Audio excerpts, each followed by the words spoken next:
one indicator. So I really like this addition to the discussion we had on the use of financial accounts. With that, I'm going to close this session of the workshop. And your presentation was also a nice bridge to the next session, which is on the non-financial corporations. And for that, Louis will take over the chair for me.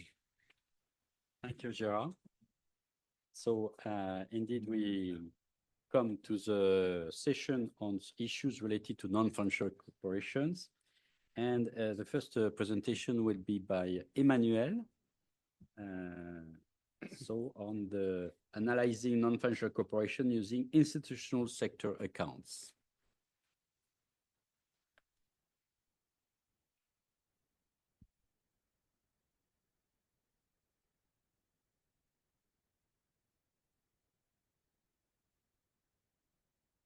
Great, thank you very much. So with this presentation here, I'm just going to be providing more of a summary. So for those of you who were here last year, you probably this could be a little bit repetitive for you, because what I'm trying to do with this presentation here is just summarizing, some of the challenges that the country's face when it comes to non-financial corporations. And towards the end, I'll also show you some uses, some analytical uses that you can do with non-financial corporations to analyze that sector, a little bit more. So first, we'll just look at the data sources for non-financial corporations. So when it comes to the source data for non-financial corporations, it's a challenge, for a lot of countries. And the challenge is that, direct estimates, of source data for non-financial corporation sector are very difficult to acquire. Okay? So usually what compilers have to resort to is that they, resort to counterpart data, okay? As well as other partial sources of data, that are important for the sector. And we'll go through those in a moment. So this multi-sources of data is usually the norm.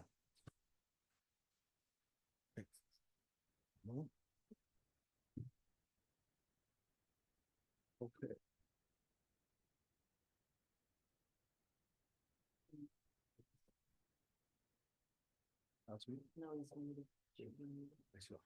Good. All right, let's see if this makes it a little bit easier. Perfect. So usually the norm is that you're going to cobble together, multiple sources to try to get good estimates, for the non-financial corporations. And it's very important that you understand, the strengths, of each source of information when you're putting these things together. Okay. And you have to make, decisions, prioritize which data source is going to take sort of priority over another one. Okay. Now, there's going to be situations and there's going to be possibly instruments, for this sector where there is not going to be any, any source of information. And when that happens, then you're going to have to go back and start using some of the tools that we had talked about, in previous years. So what you're going to be looking at here is you could possibly look at, the vertical, integration between, the real accounts and the financial accounts. But in this case here, you're going to be looking at the institutional sector, the real sector, the non-financial corporations, and how it aligns, to the financial accounts. And so in other words, what you're going to do is you're going to use a residual derivation, for any, missing data point that you don't have any direct observation. Now, looking at some of the source data for non-financial corporations, here I've mentioned there's 4 primary data sources that compilers usually resort to. There's survey statistics, taxation statistics, so what we will refer to as corporate income tax, and possibly other regulatory, non-tax information, which I'll get to in a moment. There's public available corporate financial statements. For all the listed companies, they usually can provide, corporate financial statements. And of course, here now there's counterpart of what we talk about indirect data. And each of these are going to have their advantages and disadvantages, and we're going to go through them, in the next couple of slides. So when you rely on survey data, the survey data usually covers income statements and balance sheets. So what that means, though, when you're looking at, surveys, of income statements and balance sheets, it means that you're not going to have all the data that we need, for the change in the positions. So usually what you're going to be getting when it comes to the balance sheet is just stocks, from one period to the next. So in order for you to derive, flows and transactions and other flows, you're going to have to use another mechanism for that. Now, and the thing is that it's not that, I would say, common, for countries to actually have surveys, for non-financial corporations. And for other countries that, I've worked with and I know of that do actually have surveys, usually, the survey is targeted for the larger corporations in their economy. So usually what a statistical office or whoever's responsible for the non-financial sector is going to concentrate usually on what we call the large businesses of the economy. And those are the ones that are going to be targeted for the surveys. So right immediately, you can see that there's going to be an issue when it comes to the coverage. Okay. And what happens is that for some countries, they only will have, a survey and it'll be a sample of the large corporations. So what happens is that you're going to have a gap. So there's going to be an underestimation of the sector if you only have sample surveys. Okay.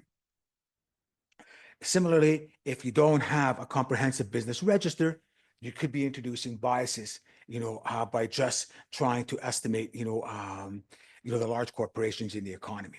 Okay. So something that you could do to overcome this is that you need to have, a reliable, up-to-date business register, because through a reliable business register, then you can design what we call a robust, rigorous survey of corporations. So not only would you be surveying the large corporations, but you're going to sort of like stratify, corporations by size, and randomly you're going to be selecting, from the strata, and that's going to give you much more robust estimates. But the key here is to have, an up-to-date business register, which again, is going to be very data intensive, and it's going to require, resources. So in the absence, of this, what we could also do is that for underestimation, which we'll talk a little bit more when it comes to the administrative data, you can sort of try to benchmark your sample to administrative data, and I'll get to that in a moment.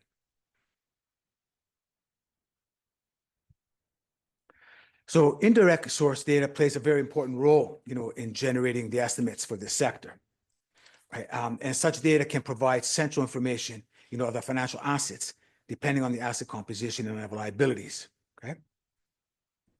Now, while the coverage is generally lower on financial assets, these assets are very typically smaller when it comes to non-financial corporations. So when you look at, the balance sheet, for non-financial corporations, you immediately come to the realization, and, Lee's just mentioned it here as well. When you look at the asset side, usually non-financial corporations do not provide loans. And when they do provide loans, as was mentioned here, they're usually within, the corporate group. So it's either going to be with a subsidiary or affiliate, et cetera. And that information is going to be readily available. And yes, non-financial corporations do lend, or if you want finance, household final consumption, but that's very difficult data to get. Okay, so when they do provide loans, it's very, very challenging because it's usually to a sector where that's also a challenge, for compilers to estimate. But that's a different story, and we'll probably get to that, maybe next day or the following day. But there is some counterparty information that you can use to sort of like supplement, the information that you're missing. So, and we've talked about it, I think earlier this morning, I think perhaps Louis mentioned that when you're looking at, let's say, for example, deposit liabilities, of deposit corporations, usually, that it comes with a deposit schedule that shows the sectoring. So the liabilities of the deposit institution is going to be basically the assets, of the counterparties. So that's a good information that you can use when it comes to non-financial corporations, because that, the deposit liability schedule, for deposit-taking institutions is very reliable, and it's a strong source, probably a lot stronger than the survey data that you get. Some lesser known counterpart data that you could also look at for trade accounts, for example, both trade receivables and payables, you can cross-check that information with what you're going to get from the balance of payments or from the rest of the world accounts. Right? Again, you're going to be looking at the relationships between your direct investors. And usually you're going to get very, very good data when it comes to trade receivables and payables vis-a-vis, legal entities in the same statistical consolidated sector, like non-financial corporations. Okay. Also, you can look at, for example, from the government statistics, you might be able to get, again, some information on other assets and other liabilities, relating to corporate tax liabilities, et cetera. Okay. So there is some other, lesser known information that you can get. Of course, we spoke about this morning. Having a security database can provide really good data for flows and stocks, for debt securities, right? Especially when it comes to, again, publicly listed, companies or securities that, are basically, marketable securities, okay? Now, again, when it comes to the non-data approach, we have to rely on, the identities that we had spoken about, in previous years. And those identities are, again, the vertical, and the horizontal, rules that we have for the capital account, financial accounts, and balance sheets. Okay. But again, if you do not look at, this sector or any sector in a holistic way, well, then you're not going to be able to, leverage, the vertical integration. Okay. Now, when you're looking at, data that's coming from, business accounting, you got to be mindful that, there are, differences, in basically the data that's being, provided by business accounting versus national accounts. So even though we say national accounting is similar to accounting, it's not similar to business accounting. Okay. It's getting closer, with some of the advancements by the IFRS, but still it's not business accounting. Okay. So a good example, and especially one that really is important when it comes to non-financial corporations, is intellectual property products. So in the business accounting world, basically, IPP assets are not really capitalized, okay, unless, it's shown that there's going to be some future, economic value of those assets. If there's no future economic value, they're written off. So even though you might be able to get information from a financial statement or from corporate income tax, you're going to lose that information because it's basically be written off, right? It's part of their expenses. And if it's not material, it's going to be probably even buried in other expenses. So you won't even know, that the company actually had intellectual property products. And of course, there's valuation differences when it comes to, the business world versus, the economic and national accounting world. So one obvious example is depreciation. And now with the SNA 2025, consumption of fixed capital now is going to be referred to as depreciation. So, in business accounting, they still have depreciation and amortization. For the system of national accounts, that's all now under one depreciation. Okay. However, the point here is not, the difference in, the labeling, which now there's not going to be a difference in labeling. The point is that when you look at depreciation that comes from financial statements or from tax records, it's an estimate that's, derived for a different purpose. Okay. It's not going to have the market value that's required, for the national accounts. Okay. So depending, on the industry, the government might basically, give some favorable tax treatment and allow companies to basically write off assets a lot faster, than their economic life will actually stipulate. Okay. And when corporations, produce financial statements, they might use a different treatment of depreciation depending on what they want to show for their bottom line. And another key difference, when it comes to national accounting and business accounting is the treatment of equity and net worth. So we know, in business accounting, total assets equals total liabilities plus owner's equity, right? Whereas in national accounts, equity is part of liabilities, right? So total assets equals total liabilities plus net worth. And there's tons of other differences, between, business accounting and national accounting. A lot of them are going to be more for the real accounts, and basically, because how they value production versus, information that's used, for profitability. But, for the financial accounts, these are some of the major ones. And another, I guess, challenge that we have, when it comes to non-financial corporations is that in the system of national accounts, we only have one sector that comprises a vast heterogeneous activities. And we consolidate them, under one sector. So here, what I was trying to show is that when you look at, let's say, for example, the ISIC, and this is the not updated one, it's the revision 4, you can see these are all, the section level, industries that go into non-financial corporations. While in the financial accounts, we just have one. And now, within the section level, there's also going to be, subsectors as well. So you're putting together, a very heterogeneous group, under one. And that makes it challenging as well, because the motivation is different, the presentation of data is going to be different, et cetera. Now, I didn't talk a lot about, administrative data, but you can see that when it comes to, administrative data, before I go to the non-financial corporation uses, when you're getting, administrative data, like tax data, for example, you're probably going to get really good information, hopefully, at the total aggregate level, when you're looking at balance sheets, maybe total assets, total liability, provided that, there isn't, a lot of, revaluations that are going on in that activity.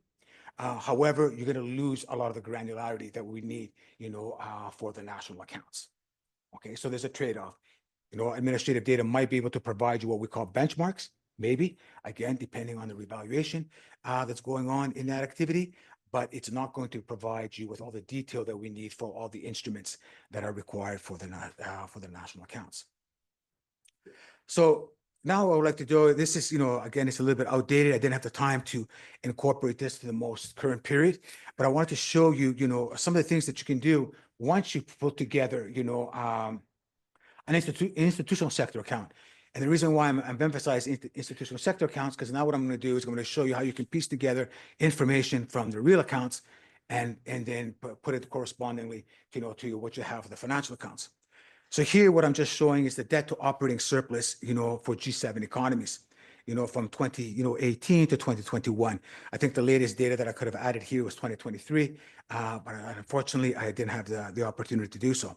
But this, this ratio, is very, very important because it looks at the sustainability, the sector's cash flow, to service their debt. So surplus is a good indication of the earning power, or the actual earnings that the company has, and how can that be used, to pay off their debt, right? So as you can see here, that when the ratio is increasing, as we saw that prior to 2021, it shows that non-financial corporations are increasing their debt liabilities without a proportionate increase in their annual operating surplus. So maybe in the short term, that could be fine, and it's probably all right. But in the longer term, if that happens, then they're going to run into issues, right? The first issue is going to be that whether they can actually pay off even the interest, and then the second issue that they're going to have is how they're going to repay the principal. Okay, so that's one thing that you can put together to monitor your statistics. Another one here, we're doing the debt to equity ratio. Again, this is for the G7 economies, and you can see here that for non-financial corporations, debt securities and loans are very, very key instruments, for this sector. That's how they're able to to generate a lot of the funds that they need. Of course, they can also issue equity, and that's a very important way of financing their operations, which is used considerably. But this ratio here now just shows the ratio between debt and equity. So whether, non-financial corporations are resorting more to the market, resorting both into market, but one to debt, and one is actually issuing equity. So one is going to be losing ownership. The other one is basically incurring, basically debt to exteriors. And again, it's just going to show the potential of vulnerabilities if there's excess leverage. Okay, and that's what we're seeing here. And this one here, this is a graph that I put together, from Canadian statistics, from Statistics Canada, and this looks at the credit market debt in relation to GDP. All right, so the bars basically show the growth rate, of GDP growth, which is the gold. And if I'm not too much colorblind, I believe the credit market debt is shown in violet or purple. And then the blue line is basically the debt to GDP ratio. And so you can see here, in Canada's case, the great financial crisis occurred late in 2008. It started mainly in 2009. And there you can see that both, for example, demand for credit market, and GDP just basically tanked, and then you can see it again, with COVID, for example, you're seeing that there was a ramp up, or a bigger demand for credit, from non-financial corporations, and, GDP, unfortunately, as we all know, did not fare too well during the COVID period. Okay. So that's another, good indicator that you can use. And you can do this, not only for non-financial corporations, but this is, very, very useful also when you're looking at households' debt. Okay. Now, before I stop, sorry, I just want to show you two other slides, which I didn't put into this presentation, but I think are very important. Just have to go back into my computer for one moment. See if I can share.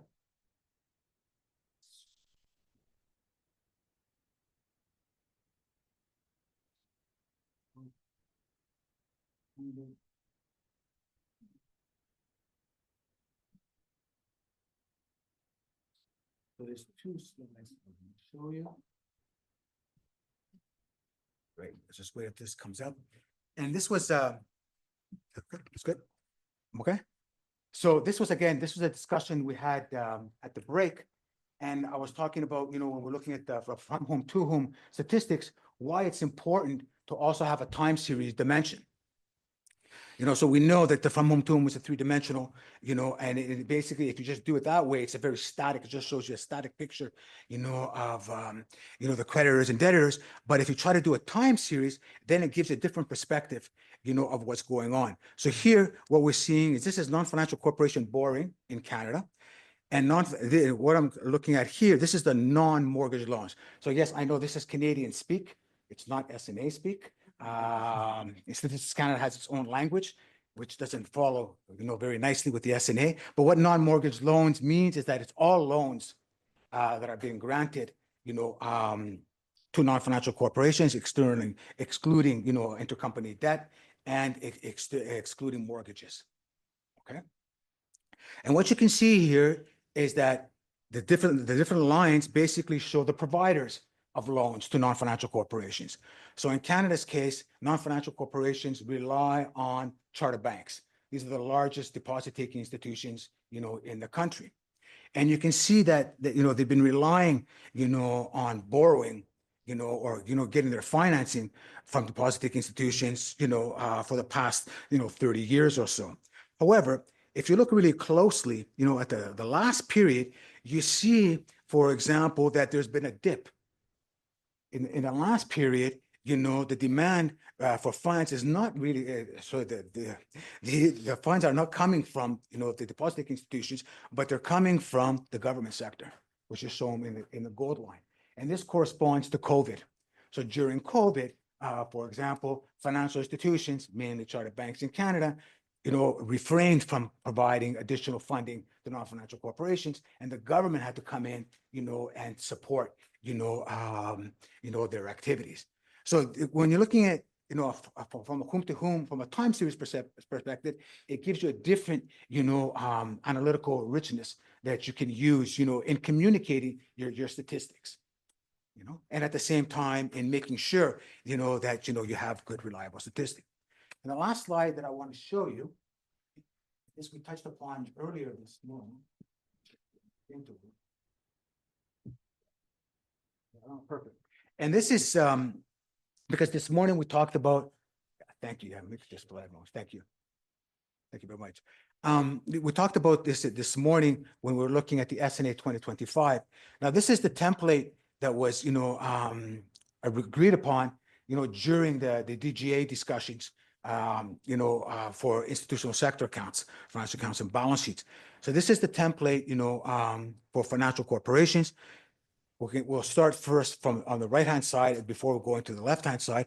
And you can see, the blue is the target, right? So that's basically what we said before. This is the core, what we want, countries to actually be able to produce when it comes to non-financial corporations.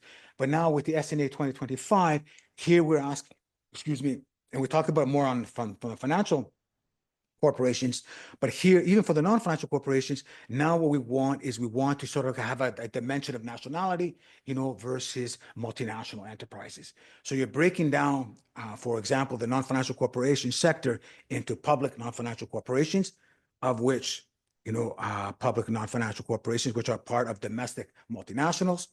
Then you have national private non-financial corporations, again, breakdown, of which, multinationals, et cetera.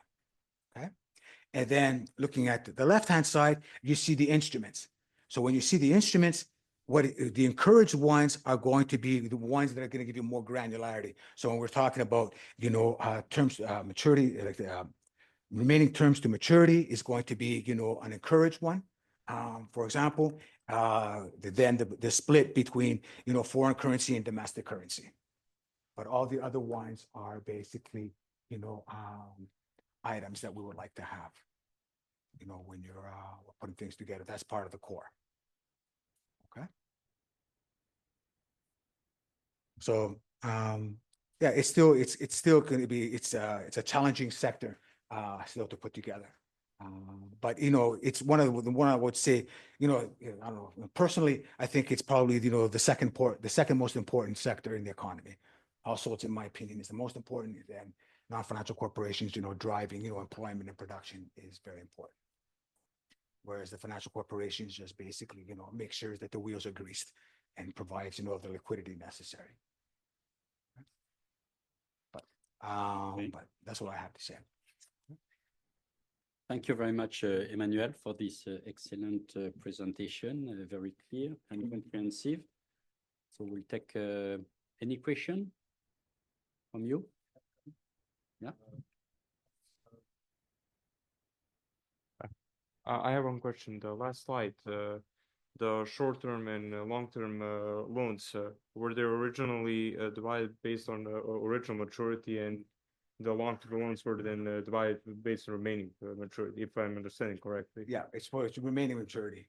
Yeah, but originally F42 and F41 are divided based on original maturity. Yes. Okay. Yeah, just to clarify. Thank you. That's right.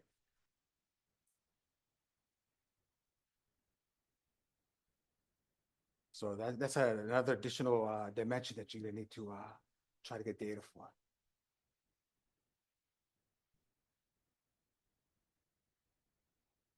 And again, I guess that, again, emphasizes, again, depending on, the prevalence in your economy, the need for a security database.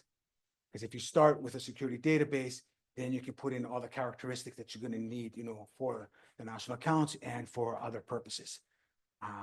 And that's going to, help you. However, the big challenge is, getting, the data necessary for a security database.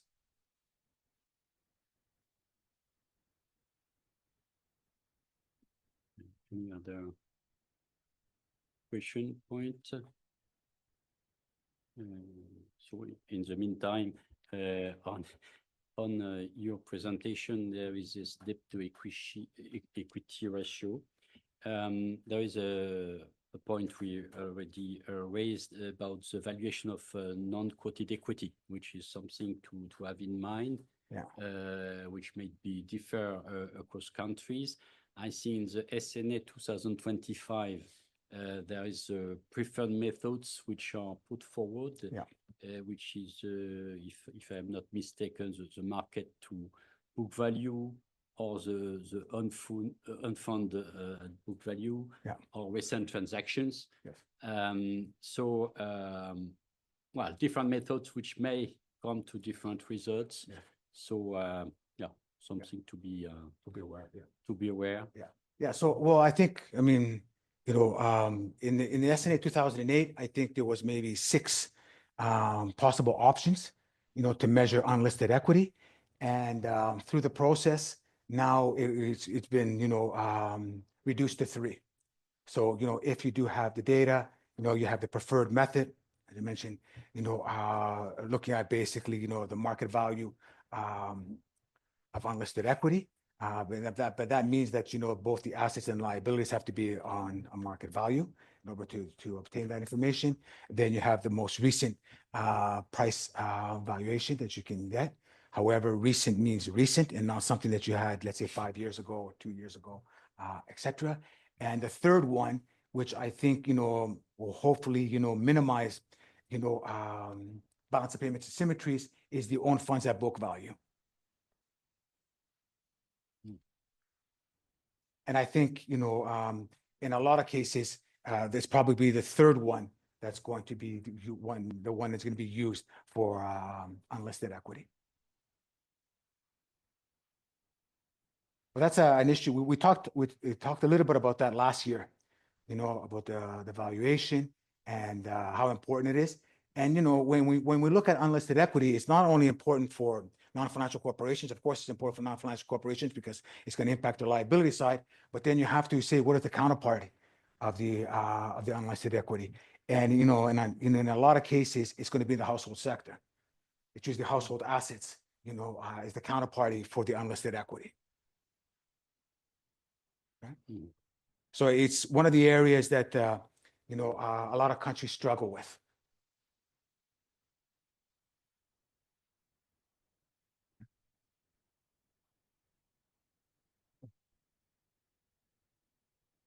I have maybe it's a little bit open question, but I was just interested in the use of real accounts for derived estimations.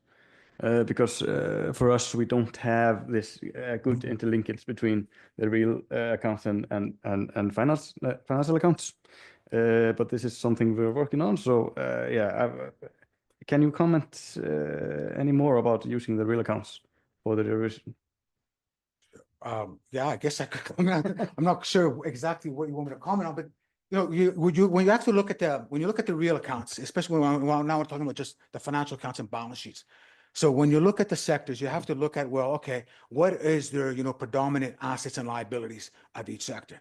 So we know, for example, when it comes, you know, to financial corporations, you know, there's certain assets which are very, very important, you know, for financial corporations, and, you know, and there's certain liabilities which are very, very important for, you know, financial corporations. There's not much when it comes to non-financial assets. Right? Yes, they have head offices, they have structures, et cetera, you know, and depending on the consolidation, they might have, you know, maybe some, you know, real estate, et cetera. But, you know, but when you look at, let's say, for example, households, you know, and we'll start first with households. When you look at households, for example, depending on, you know, I guess the culture, because more, I guess, Anglo-Saxon countries, you know, there's more of an importance when it comes to, you know, housing. Right. Whereas, you know, in other maybe I'm generalizing too much, but in other economies, that's not important. But for economies where, for example, housing is basically the majority or the principal asset that households rely on for retirement, et cetera, you know, then it's very, very important to be able to measure this accurately. Right? Because what happens is, and I think was mentioned earlier, you know, in Louis' presentation when he looked about wealth. So when you think about wealth, for example, the more assets you have, the more you can borrow, the more you can borrow, the more you can consume. So when your principal asset is going to be your home, you're hoping that, you know, but the appreciation of the value of your home is going to then allow you to borrow more funds. If it allows you to borrow more funds, you can consume more. If you consume more, GDP is going to increase. And everybody's happy, right? But the converse side is that, you know, if you can't finance, you know, and the reason why I say that is that in Canada, there was, you know, one of the central banks, you know, had this slogan, encourage borrowing. They said, you're richer than you think, right? So what they were telling people is, you know, let's revalue your house. And that way, you know, you can borrow more from the bank. So that's why I use that analogy. Well, when it comes to non-financial corporations, you know, when you're looking at their balance sheet, you know, basically it's non-financial assets, right? Which is the biggest thing, right? Because they're basically looking at, for example, IPP, you know, they're looking at the bricks and mortars. And so that's very important. So if that component is missing, right, then you have a problem because A, you can't calculate a true net worth. You can do maybe a net financial asset or net financial liability. That's what you can calculate, but you won't be able to calculate a true net worth, for sectors where, non-financial assets are very, very important. So that's one thing when it comes to the financial accounts. But now when we're talking about the institutional sector accounts, it's very, very important because, they're going to give you, another indicator of what the net lending borrowing is. And one of the identities that we have been speaking about, in the previous years is the relationship between the financial accounts, net financial assets, and the net lending borrowing, right? So they're the two B9s, if you will, right? And what you're trying to do is you're trying to make sure that they're as close as possible, right? Because if they're not as close as possible, it means that there's some kind of, error that's being created either within that sector or within another sector. And it's important, you're not going to get it perfect, and nobody gets it perfect. There's always going to be a statistical discrepancy. And, you should show that statistical discrepancy, you should monitor that statistical discrepancy. But what is important is the sign. The sign of the net lending borrowing is what is crucial that you have to look at. So if, for example, from the capital account, you have a positive net borrowing, that means that's a source of information, a source of, of resources that's going to be used, by other sectors. But then, for example, if your net financial asset is negative, you're getting now a different signal. One is saying that the sector needs resources. The other one is saying that it can provide resources. And then you have to square these. And because, this is a matrix, right? Whatever you do to one, you're going to have to try to offset to another. Okay. So by having the more information you have, I guess you leverage that information to get better estimates. That's what we were talking about before. When it comes to the financial accounts, it's very very data demanding because you need good government statistics. You need very, very strong financial statistics. You need very, very good non-financial statistics, etc. By having all those sources available, you leverage that information. So by having that information, it gives you more clues of where possible errors could be, where the strength of the data is, etc. And that's the relationship, that, we're trying to build when you have the real accounts and, the financial accounts. Okay? And, some countries that do not have an integrated system, but they have separate system, then they have a problem because they have to reconcile this, right? And that's a very challenging thing, right? And the thing is, I would say most compilers believe that the real accounts cannot show very, very large swings, right? Their assumption is that GDP should not, vary by billions and billions of dollars every quarter. Like you can't have a plus, X amount and then a decrease, right?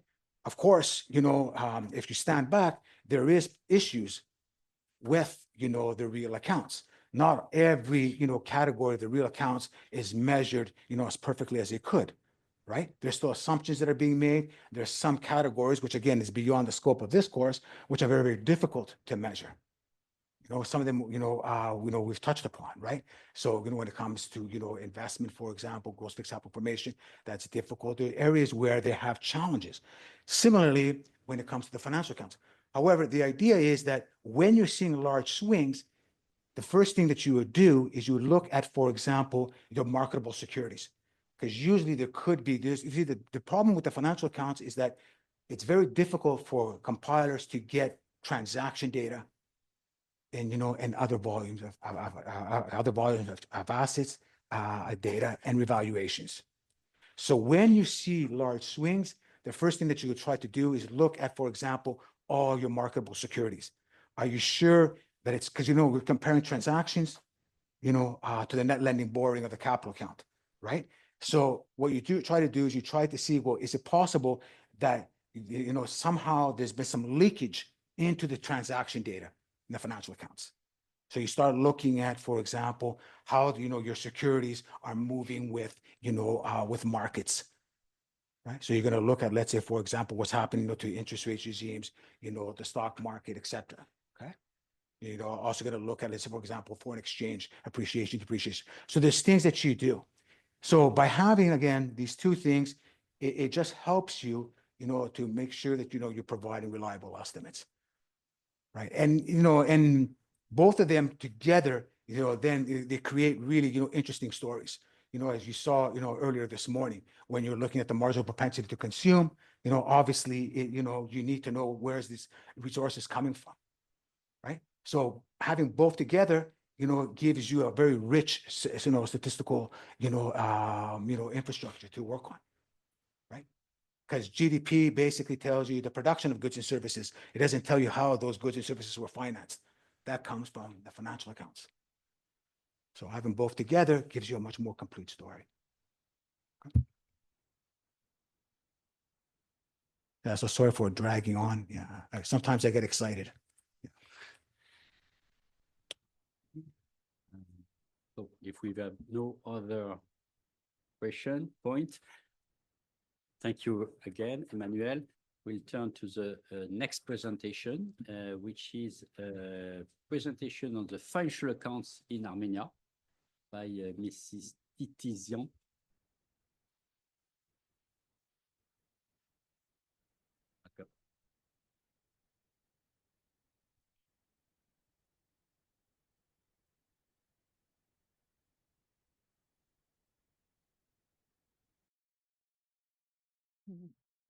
Я из статистического комитета Республики I represent the Statistical Committee of the Republic of Я Armenia. сегодня буду Today, значит, говорить о I will финансовых discuss счетах the financial accounts Армении, в частности, Armenia. о вопросах, In particular, I'll связанных touch с on нефинансовым. matters related to non-financial.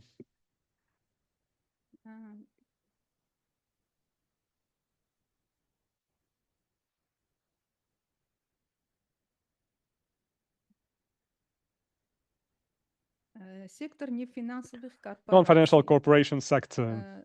Источники данных.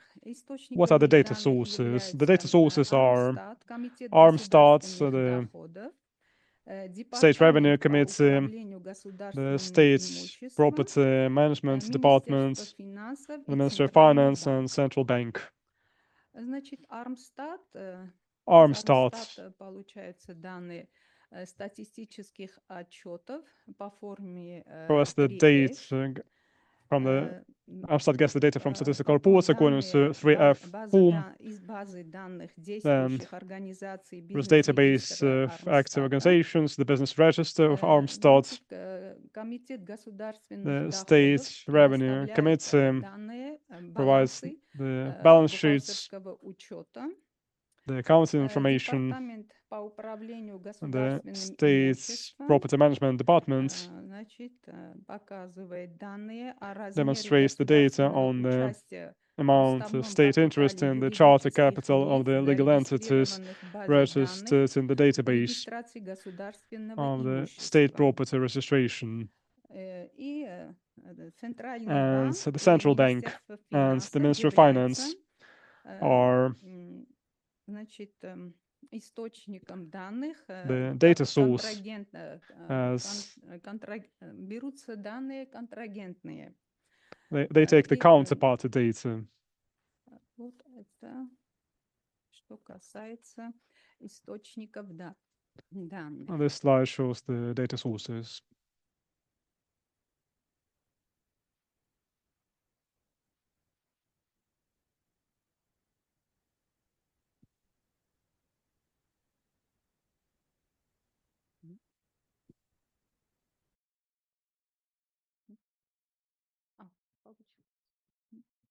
It's okay.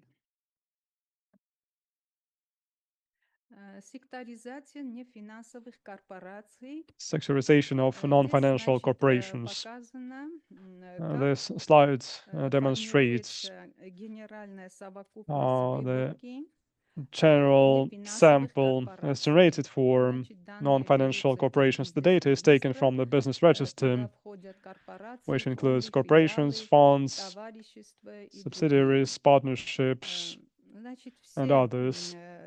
нефинансовые All единицы, которые non-financial здесь видны в units синих which ячейках, are allocated вот in blue эти boxes. единицы These формируют главную units совокупность generate выборки. the main sample.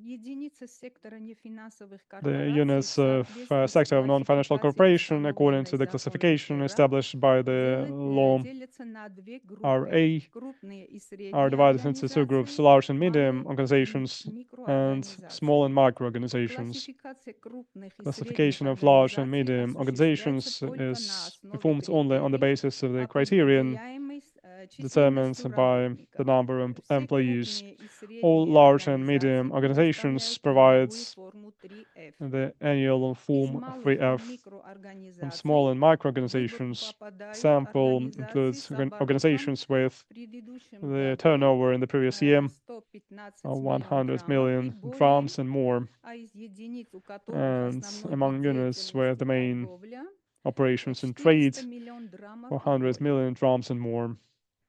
В целом в выборку попадают около Overall, the sample 4 includes about 1500 4,500 единиц, из units, которых 1000 including около 1,000 1000 крупные и средние. large and medium units.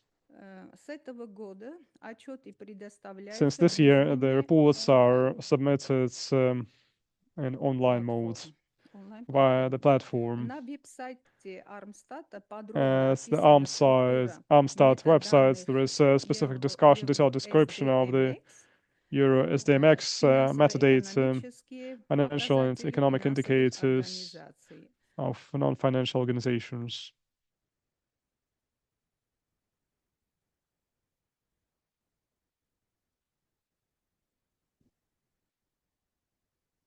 Сейчас будем поговорить о форме 3F. Let us Значит, discuss 3F. Form форма 3F 3F – это form is статистическая the отчетность, statistical отчет о финансовых reports, показателях.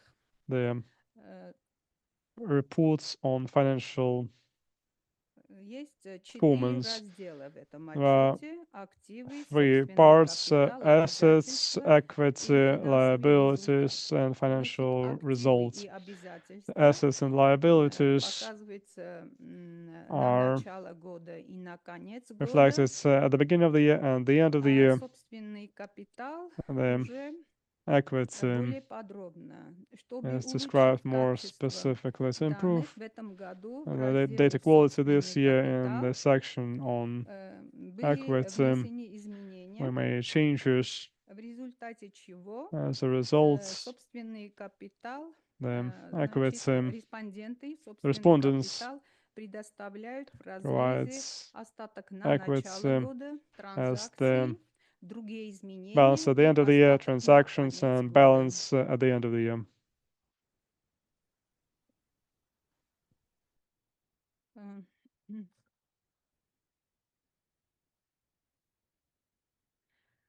Показатели в форме 3F полностью The 3F соответствуют плану form счетов-бухгалтерского indicators учета. are in line В with chart of инструкции по accounts заполнению and отчета the подробно guideline on filling описаны in the номера reports. плана There are счетов specific бухгалтерского numbers учета, of the chart of что accounts, облегчает заполнение which формы. facilitates the filling in of the По form. инструментам F3, F4, Based on F5 instruments и F3, F8 F4, F5, and показатели F8, финансовых активов и the financial assets обязательств and также liabilities содержат also информацию contain по information контрагентам. on counterparties.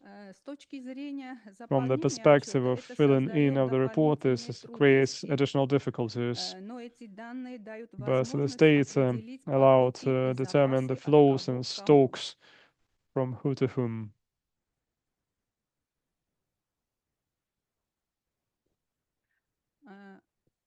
По инструменту F2 Or финансовые F2 активы и instruments, financial обязательства assets and предоставляются в liabilities, разрезе по типу валюты, provided by the following breakdown: type of currency, national, foreign currency, and by residence, резидент, нерезидент. resident or non-resident.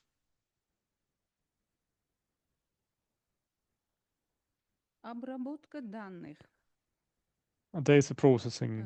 Значит, здесь показано This slide бизнес-регистр shows the действующих business единиц register сектора of active S11. units of S11 sector. Потом в двух этих ячейках показаны данные Also, источники in отчетов и cells данные you can из see налоговых отчетов. the это data, статистических the отчетов, statistical reports data and tax которые мы reports собираем data. по форме 3F, Statistical reports are данные, collected based on которые 3F form, and поступают из also налоговых the data is отчетов, received from the tax reports из налоговой инспекции. from the Агрегированные revenue данные service. The финансовых aggregated активов data и of обязательств financial assets and получается с liabilities помощью переходных are obtained ключей, through а transition из данных, keys, данные из налоговых and the отчетов data from тех единиц, которые tax не reports предоставляли by the units форму which 3F. did not provide a 3F form. Эти оба формируют предварительную Both таблицу финансовых create the активов preliminary и table of обязательств financial сектора assets and liabilities of the по S11 финансовым sector by инструментам financial и instruments по контрагентам. and by counterparties. Следует отметить, что доля единиц, I не have to say that представляющих the share of units статистическую which форму do not present составляет около statistical S3 form 17% are от about общего объема 17% сектора from S11. total value from total volume of С помощью S11 sector. переходных ключей из Using отчетных transition данных keys from the получаются reporting сводные dates, таблицы receive финансовых consolidated активов и tables of обязательств по financial соответствующим assets and финансовым liabilities инструментам и by секторам financial instruments контрагентов. and counterparty sectors. Полученные таблицы используются для составления Obtained финансовых tables счетов. are used to compile financial Некоторые reports, financial данные accounts. Some data этой таблицы of this уточняются table в are результате clarified сравнения с другими более by comparing to достоверными other more данными, reliable data, такие как such вклады, as кредиты, deposits or loans.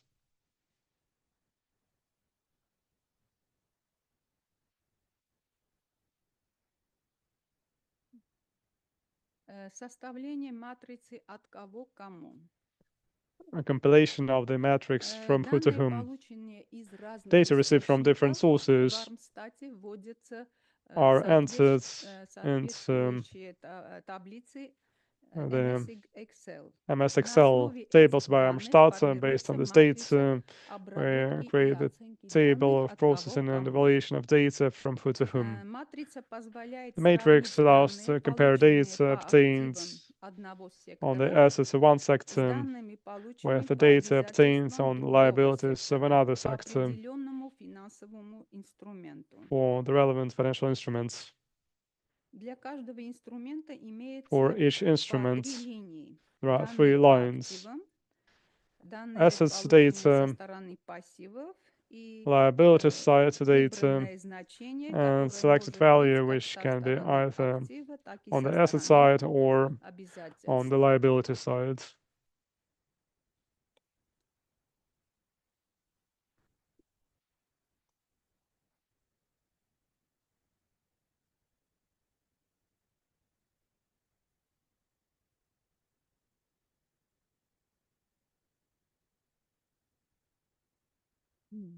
Значит, после этого делается консолидация. С After целью this, the консолидации consolidation is performed. So взаимные the purpose расчеты of consolidation соответствующих операций с is активами mutual settlements сектора of the corresponding S11 и transactions with assets обязательствами of того sector же S11 сектора and liabilities of the same погашаются. sector are Но extinguished. консолидация не рассматривается как потеря Our consolidation is информации, not considered a loss of а information, для аналитических целей but полезно rather useful представлять information for analytical консолидированные purposes. данные. It is useful to present Консолидация consolidated data. внутрисекториальной Consolidated позиции of the нефинансовых intersectional positions of корпораций non-financial показывает corporations внешнюю shows потребность external этого needs сектора of the при sector сравнении in comparison to неконсолидированных и unconsolidated and консолидированных consolidated показателей. indicators.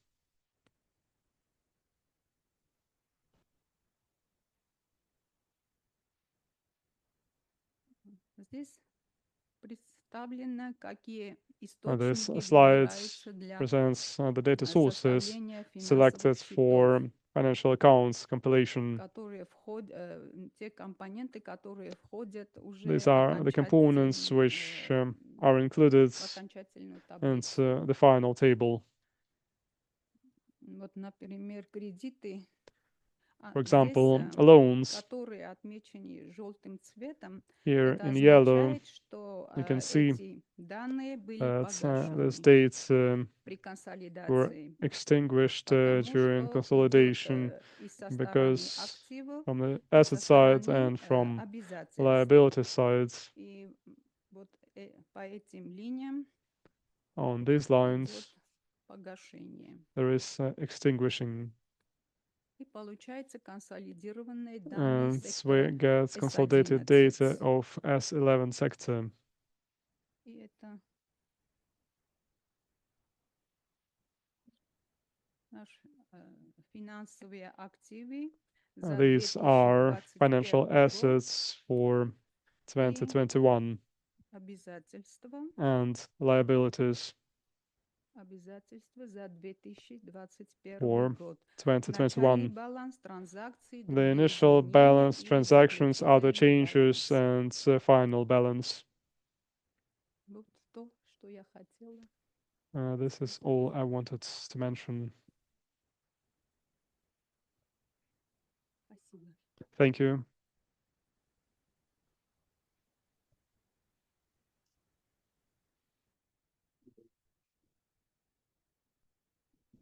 For the presentation.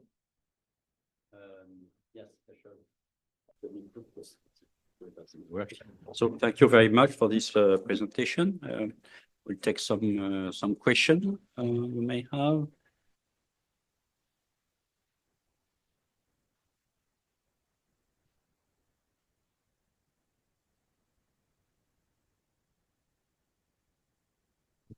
Emmanuel? Thank you very much for the presentation. I just wanted, if you can go back to your presentation, I just want to put clarification. So the yellow highlights that you show, those are the accounts that are being consolidated that you're showing net. And then the second to last slide, I just wanted to see was that the deposit assets of financial corporations? So the first thing is, if you can go back to your presentation. There is no. Sorry about that. Okay, perfect, yeah. Hmm? So, okay, so you have. Can you just go, okay, so right, Oh. stop, yeah. Oh, no. next one, yeah. So right here, This one. Mhm. the yellow highlighted ones, that means that you're netting the asset and the liability. These are the consolidated. Да. Значит, это означает, что This means that AS11 and LS11. Это означает S11 and LS11, данные, it means которые that the data значит, идут со стороны активов from the asset side, S11, и and о том же показателе the данные same идут со indicator стороны data is from the side обязательств of сектора liabilities нефинансовых of the корпораций. non-financial corporations sector. Once Это again, значит, что this means транзакции that transactions between между вне сектора are идут. outside of the sector. And then can you just scroll down? I think it's 2 more slides. You could just move forward for 2 slides. No, No. 4. Last. Yes, right, yeah. Okay, stop. Go back one. This one.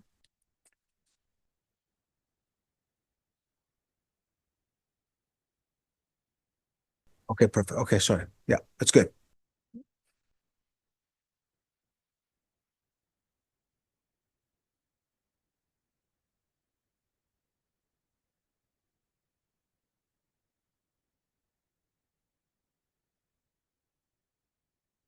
So for this one here, for example, the currency and deposits, the other changes represent what for non-financial corporations? So your F2, other changes. Other changes. Это идет, значит, от S2. This comes from no, S2. S12. No, this comes from S12. S12. It's S12. So these are Эту more- информацию предоставляет This information Центральный is банк. provided by the central bank. Currency and deposit. And currency and deposits. идет со The стороны currency goes from the активов, side of нефинансовых assets of корпораций, non-financial а corporations, депозиты and мы deposits берем данные из are Центрального taken банка, from the которые central bank. поступают. The data is received from the central bank. So, is the other changes, does that represent, for example, foreign currency? Э, Is that a revaluation or another volume change? Значит, если это касается If депозитов, this is about все deposits, эти, значит, all показатели, these indicators нам отправляет Центральный are банк. sent to us by the central bank. And as regards the currency, the cash, это делается уже в this Армстате. is done in Armstadt. Значит, мы берем We take курсы валют the exchange rates of the currencies, на конец дат. the ends То of the есть на начало dates года at the и на beginning of the конец year года, and at the end of the year, и and считаем. we calculate. Считаем транзакции. We calculate transactions.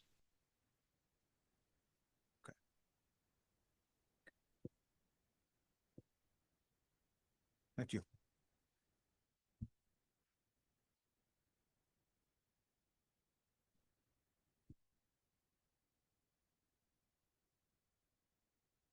Can I ask question? Спасибо за презентацию. Вот в презентации вы же говорили по Thank you for your поводу presentation. In your presentation, you малых, средних и mentioned крупных. Мне вот интересно было. small, medium, крупные, and средние big до enterprises. 4 миллионов, Medium and big are up to 4 400 million. сказали, и You mentioned малые 400 до million and 160 small are up to если не ошибаюсь. 160 million, if I'm not mistaken. Крупные No, более big 400 are more than 400 400 миллионов, million. А средние? And how about medium? средние и крупные Medium одинаковые. and big Ага. are in the same group. А малые до? How about small ones? А малые до, Small are значит, до 115 up миллион to драмов для 115 million тех, drams кто не занимается for торговлей, those who и don't do 400 trades, миллион and драмов 400 million drams тех, for кто занимается those торговлей. who do Вот trade. эти пороги у вас, Those thresholds. ну, бюро статистики само определило, да, или это Да. A statistical внутреннее officer Министерство is setting экономики, those Министерство финансов? thresholds, or is it Нет, done by это Ministry of Economy or Ministry of И Finance? No, через что it is done by us. все госорганы And пользуются вот all этим СБРом publications, are вашим, they using как Нацбанк, this так и другие SPR, госорганы, или это National только Bank, and чисто other статистических publications, or is it purely Это чисто для statistical? This is статистических purely целей for сделано. statistical И purposes. каждый год эта And цифра each year, меняется. this number changes. Все хорошо. А нету такого дополнительного критерия, как занятость? Do we have additional criteria? Employment, the number of Не employed поняла. persons, Количество занятых должно We быть have- вот столько, да, сотрудников должно быть столько, чтобы number of компания была employees, маленькая, средняя. to classify 50. companies small, medium, or big. 50 It is работников, 50 employees. менее 50 Less than работников 50 считаются employees малые is или classified as micro, small or micro более companies. 50 More than работников 50 считаются employees крупные, are considered to be или- big or medium. средние. То есть два критерия вы используете. So как use two criteria: доходы, так еще и численность. Правильно? revenue Нет, and доход employment. это для того, No, чтобы revenue is делать выборку. just to do the sample, Чтобы выбирать, какие to должны попадать select those значит, список, organizations список, которые that должны should be part of the предоставить list, отчет. which should submit the reports. Хорошо, спасибо. Okay, thank you.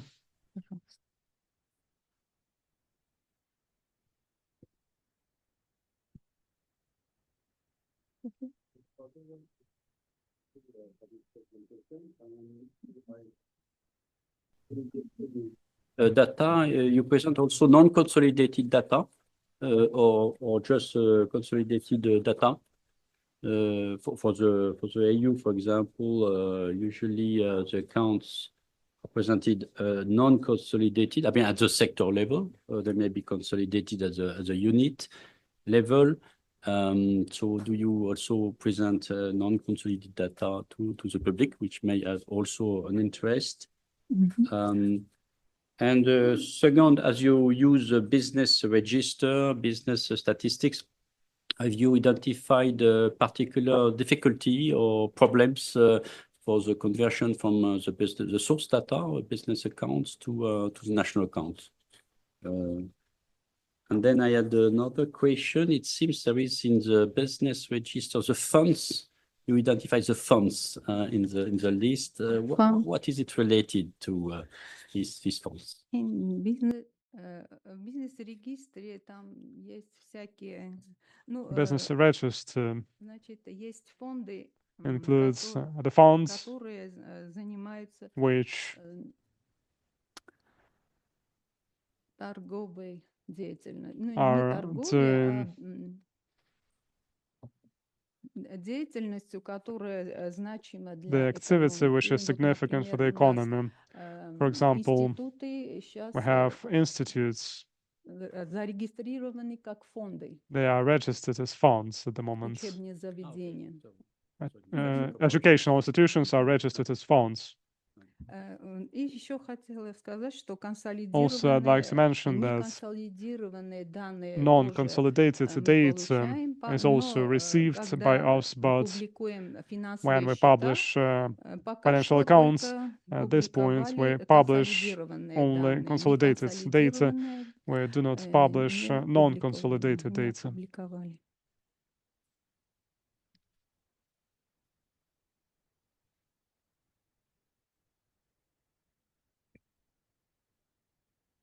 Thank you. Thank you very much. You have a question? Yes. Sorry, if I understood correctly, you actually have one source on for compiling your financial accounts. That's correct? No. Нет, ни один источник. No, it's not one source. Okay. No, because I was wondering whether you ever check the data that what you have here with some internationally available data on, for example, the stock markets or something like that, or BMP7, so the balance of payments data, whether it checks out. Я просто коротко там написала. I briefly mentioned when там сайт у меня была. I mentioned the website. I mentioned the Первый, по-моему. this on slide 1, I believe. Контрагентные данные. Counterparty data. Вот здесь получаются данные Here we из receive the Центрального data from the банка, central bank значит, and в внешнем секторе и финансовом секторе. in the external sector and financial sector. Our central bank is responsible for providing this data, and we have good monetary and financial statistics and external statistics. The data is received from the central bank, it is counterparty data. And mostly, if possible, we take the data obtained from the central bank when we select more reliable amounts. We select what is coming from F12. Okay. Sorry, I guess I lost that in the course of the presentation. Sorry.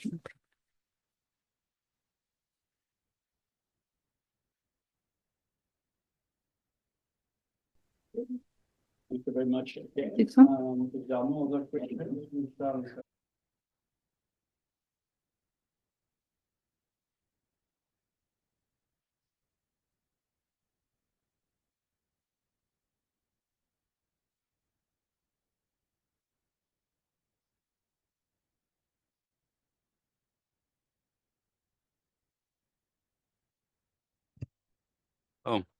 we shall now resume the session after this break.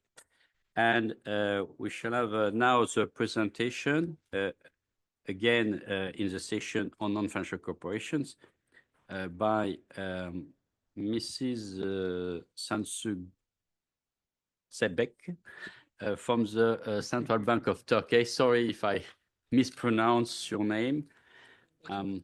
About the compilation of financial account of the non-financial corporations.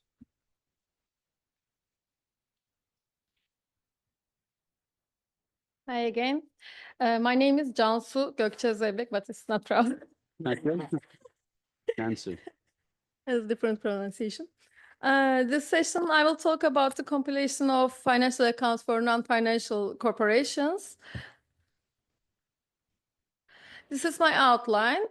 Let's start with the sector coverage. Non-financial corporations are corporations whose principal activity is the production of market goods or non-financial services. Two classification criteria are used to subsector the non-financial corporation sector based on profit or non-profit and based on the control as below: public non-financial corporation, national private non-financial corporation, and foreign controlled non-financial corporations. In Turkey, we use high-frequency counterpart data complemented with annual balance sheet data. Our counterpart data, monthly money and banking statistics, monthly international investment position, weekly and monthly produced security statistics, and quarterly financial accounts of other sectors. Balance sheet data gathered by Turkstat from Revenue Administration annually. This is our whole non-financial corporations data sources. Balance sheet data are used for the compilation of currency, shares and other equity, and other accounts receivable payable items. And quarterly values for these items are calculated by using GDP growth rate.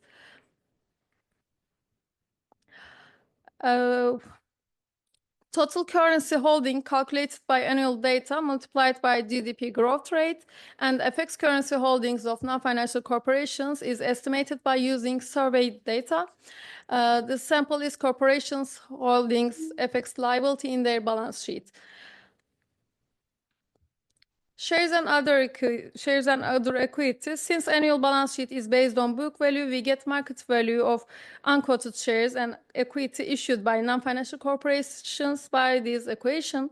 The ratio calculated for quoted shares data source is exchange market value over book value for the period. These are some highlights from our quarterly disseminated financial accounts report.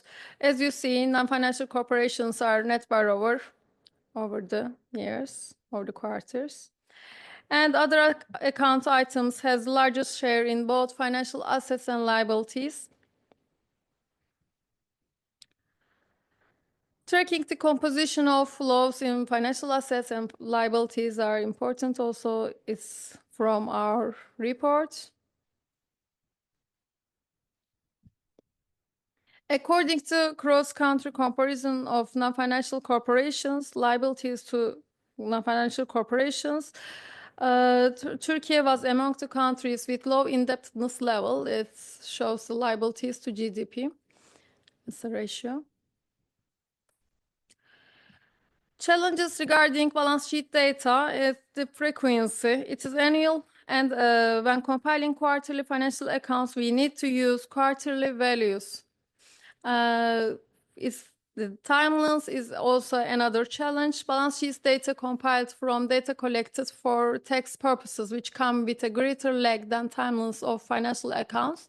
As a result, values for last quarters are revised later when the administrative data is available. It's generally second quarter of the year. And the currency composition, balance sheet data do not have currency composition.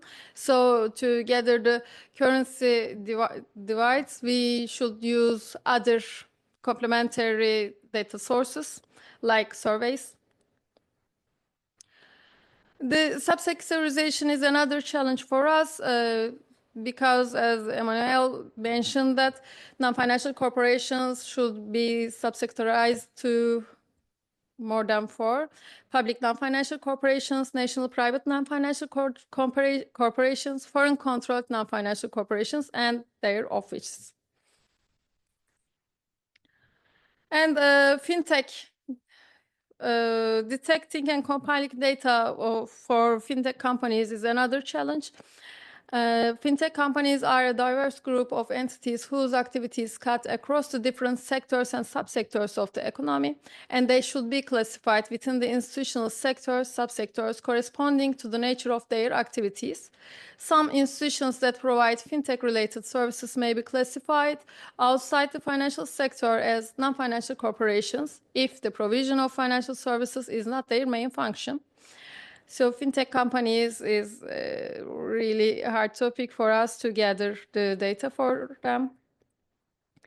And future works for generally our financial accounts, creating a database, utilizing statistical coding tools for production. We are trying to create a database, and then we try to generate our tables by using Python.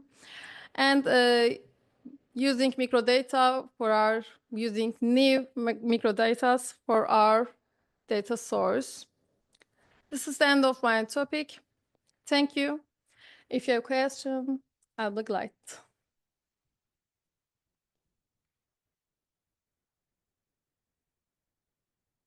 Thank you very much. Now, if you have any questions,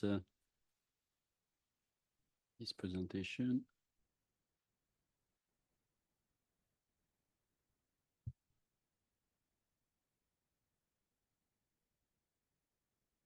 Okay.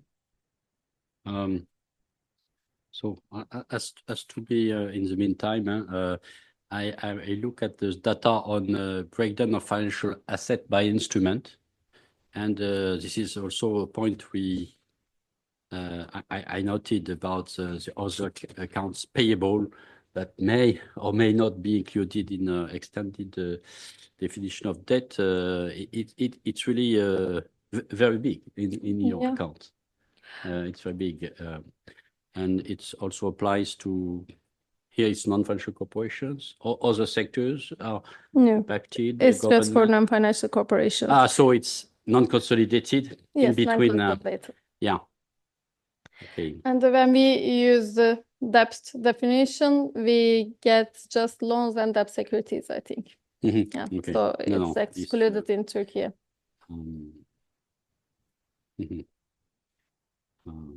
Yes, on this, yes, consolidated information could be of course of use. I guess you also probably publish this.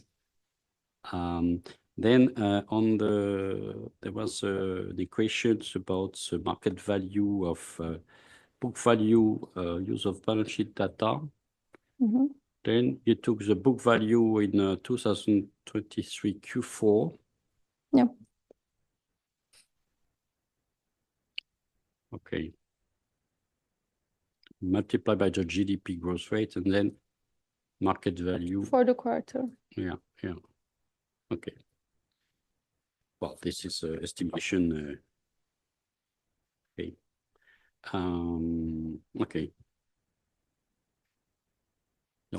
Okay. For the moment, I have no other questions. If other participants have questions.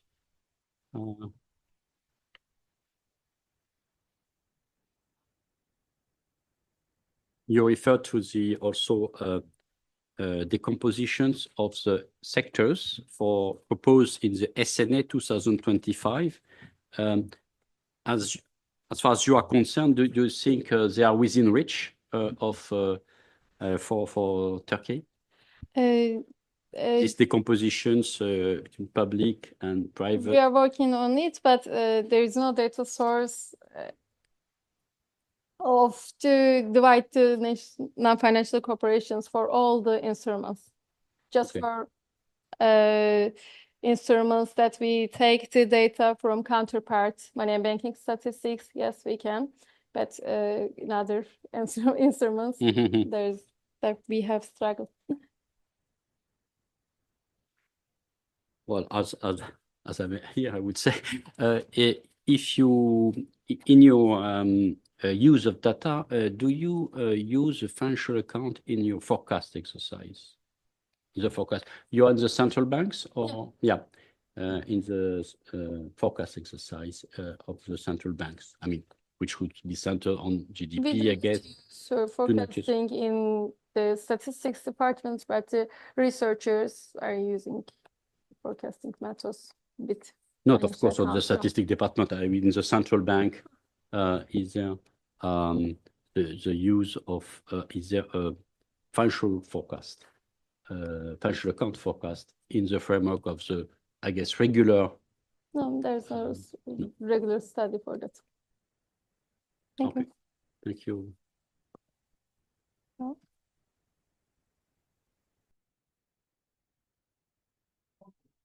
Okay.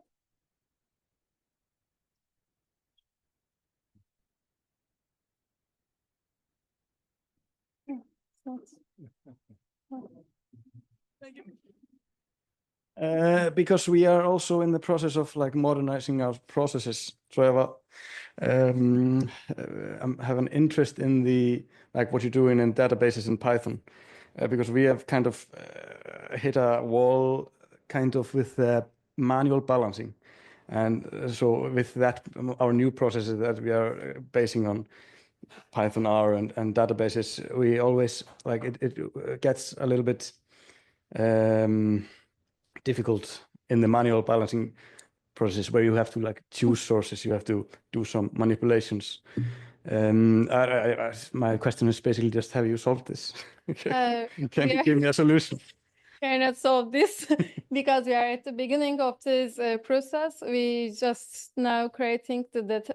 We are studying on the creating database now.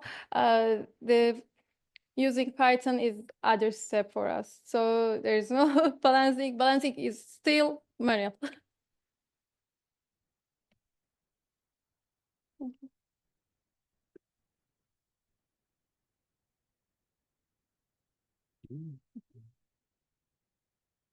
So if there are no other questions, we shall go to the next presentation. Thank you.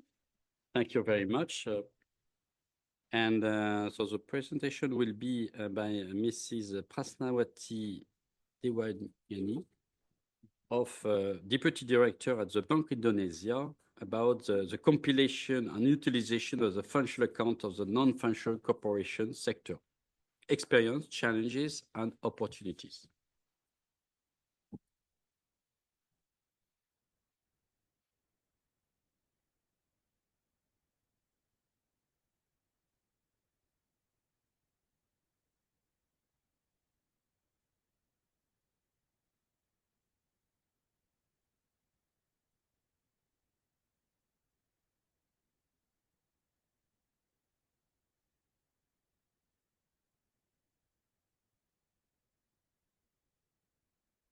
Okay, thank you, Chair.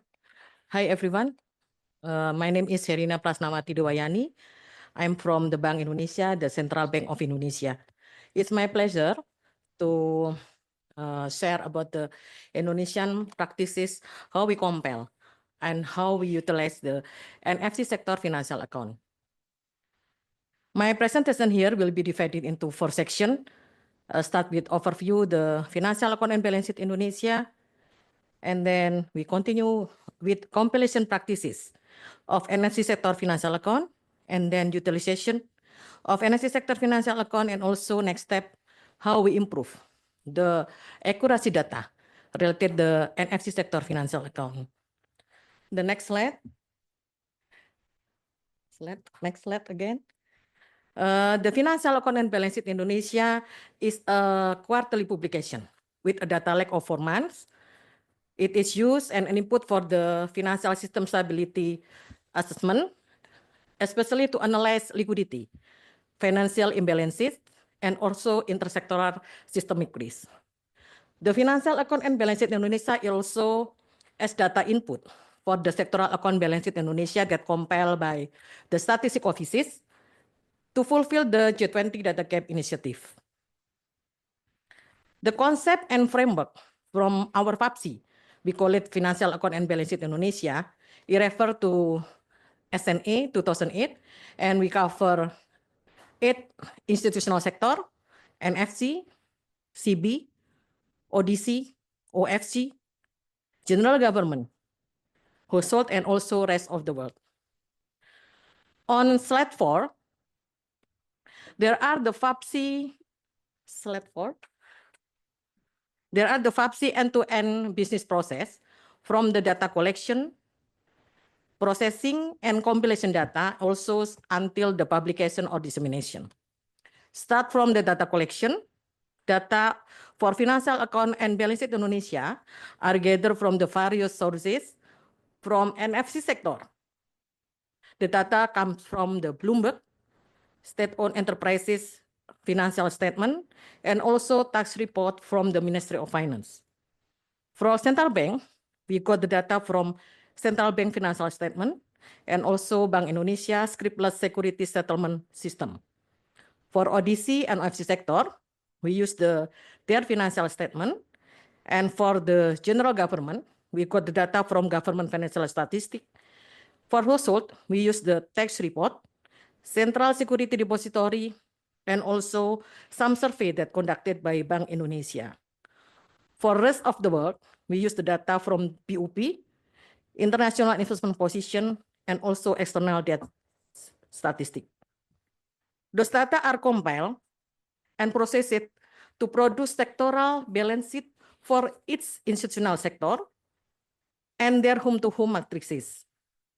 And then the data will publish for internal Bank Indonesia in the form of dataset, analysis, and also infographic. The financial account balance sheet Indonesia data is also was contribute to the statistic offices as a data input for sectoral account and balance sheet Indonesia. On slide 5, there are our practices in compiling NFC financial account. We try to identify the financial asset of NFC consists of all the financial instrument except monetary gold and SDR. Meanwhile, the NFC financial liabilities only in the form of debt securities, loans, equity, financial derivative, and other account payable. We have 3 sources data for the NFC sector, but there are several issues in utilizing them. First, we got the data from the public or listed company financial statement, which is obtained from the Bloomberg.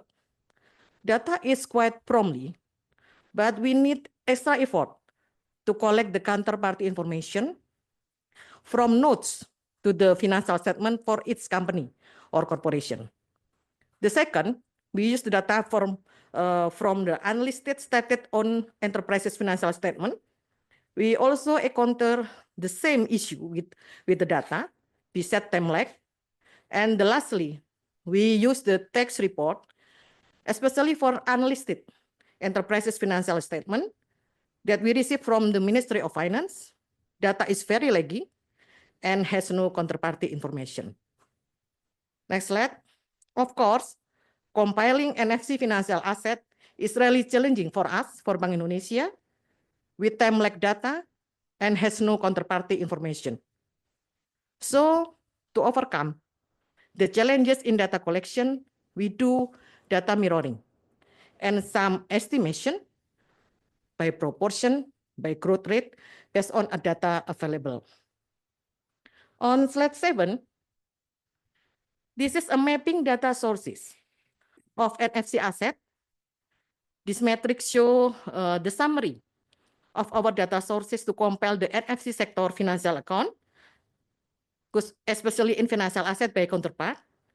So in general, from the matrix, we obtain the NFC asset by mirroring data from the other sector, from the CB, from the ODC, from the OFC, and ROA. So only for instrument debt securities, we use data from Central Securities Depository and Bank Indonesia scriptless security settlement system. On slide 8, there are mapping data sources of non-financial corporation liabilities. As I mentioned before, we set we do the data mirroring. We obtain the NFC financial statement, especially in liabilities, in instrument loans, equity, and other account payable. We got the data from Bloomberg and also from tax report from the Minister of Finance, but we need some estimation. On slide 9, this is I want to describe about how we make mirroring data. We compile some financial asset and liabilities of NFC sector. We got from mirroring data from other sector counterparty. For example, to obtain the financial asset in the form of loans that held by NFC, we use loans data reported by ODC and OFC. Based on the simple asset or liabilities form, ODC and OFC disperse loan to NFC, 120 respectively. So NFC have liabilities in the form of loans, total 120. And then, next slide. There are also some estimation that we make, especially to fill the data when the data is not yet available. Besides using the mirroring data, we also using estimation data when data is not yet available. Suppose liabilities in the form of other account payable to HH, to household, for the quarter 4 2021, if not yet available, so to fill the data gap, we assume liabilities grow at the same rate with the same period in the previous year. But sometimes we not only use the one data to make the estimation, we also consider the development of the other macroeconomic indicator to make value more accurate. On next slide, 10 slide, we also make estimation with the proportion. To obtain whom-to-whom matrices, we collect the counterparty information from notes to the financial statement of each corporation. From notes to the financial statement, we could obtain the proportion of each financial instrument, asset, and liabilities for each counterparty.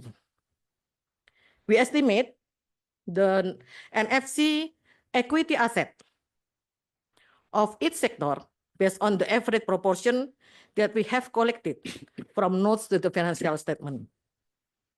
Based on the figure, on the proportion, we know the NFC equity asset on NFC sector is around 28%. NFC equity asset on the ODC and OFC is around 2% respectively, and NFC equity asset on ROA is around 68%. So from the proportion, we can calculate the value of NFC equity asset on each sector. Next slide. This is a screenshot, notes to the financial statement of an NFC corporation, which show a detailed information about its equity asset owner.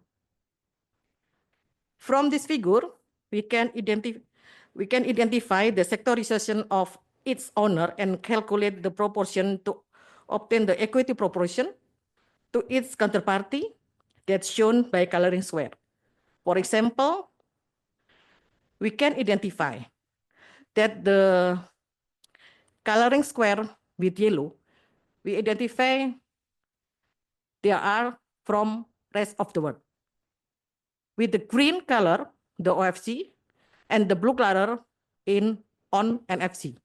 So from the data, we can calculate how the proportion for each owner on equity in NFC sector. And slide 13, how Bank Indonesia we utilize the NFC financial account. We produce network analysis from the financial account to understand the interconnectedness and potential risk transmission between sector. The network is for using the home-to-home matrices, which contains information regarding the bilateral exposure position between institutional sector. The nodes represent the position of sector, while the edges show the interconnected exposure between sector. Based on the figure, the financial positions or stock of the NFC sector always show net financial liability. This is natural because the NFC sector always needs financing for working capital and investment. Meanwhile, for the financial transaction, the NFC sector sometimes experience a net lending or net borrowing. It depends on their business activity. Next slide. Besides network analysis, FAPSI or Financial Account Balance Indonesia is also could use to analyze the risk profile of a sector, such as leverage ratio and solvency ratio. From the slide, the leverage ratio of NFC sector is recorded 34.9%. It shows the capacity of NFC sector to repay its debts. So on the other hand, solvency ratio of NFC sector is 0.6%, indicated the ability of NFC sector to meet its long-term obligation. The last presentation, data mirroring and data estimation enable us to provide a complete data set of the NFC financial account in the form of home-to-home matrices. However, it may lead to undervalue or less accurate data output. We continuously improve our methodology to increase the data accuracy and also plan to improve data sources by submission, detailing NFC financial statement or report to regulatory authorities. And lastly, to increase the NFC data utilization, we need to strengthening institutional cooperation between Bank Indonesia and other institutions to obtain full tax report from Ministry of Finance and unit and unlisted stand-on enterprises financial statement masked by timely and granular data. That's my presentation, and I stop here. Thank you very much. Thank you very much, Irina. So we'll take any questions. This very interesting presentation is a good graphical presentation of the construction and production of the accounts in Indonesia.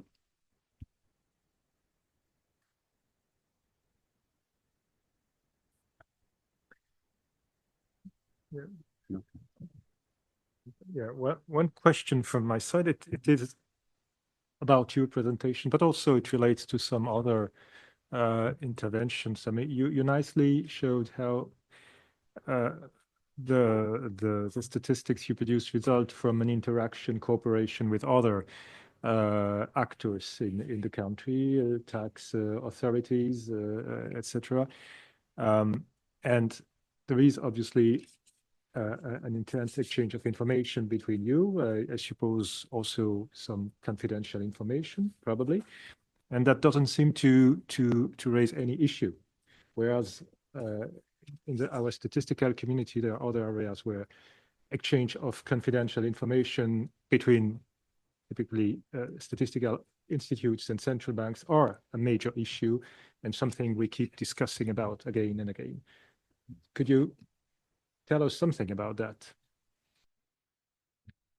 Yes, very hard to make coordination with the other institution, especially to change the data.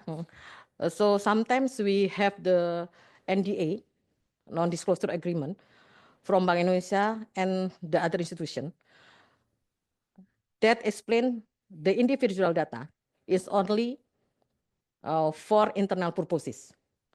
And we only publish the data for aggregate, not for individual. Individual is only needed to compile the statistic.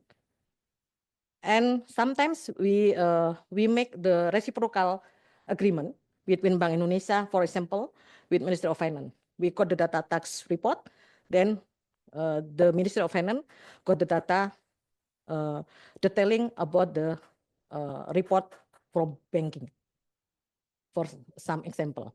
But we know to make coordination with Bank Indonesia, with other institutions, need more effort and need more time. So if we agree with the one agreement is needed is around 3 until 5 years.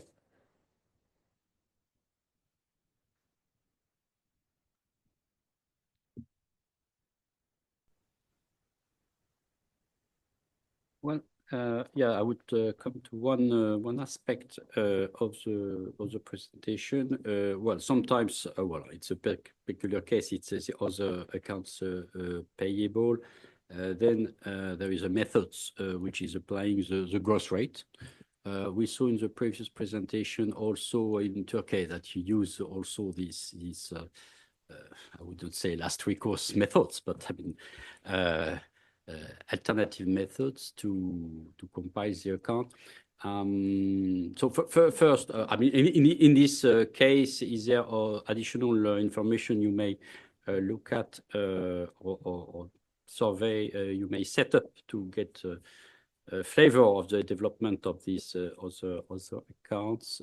I think, for example, there is sometimes delay of payments data in some countries to fill this data gap. Of course, here in such case, there would be an interest also to use the non-financial sector constraint, as referred Emmanuel, the net lending in this case. Also, we should not exploit too much this information to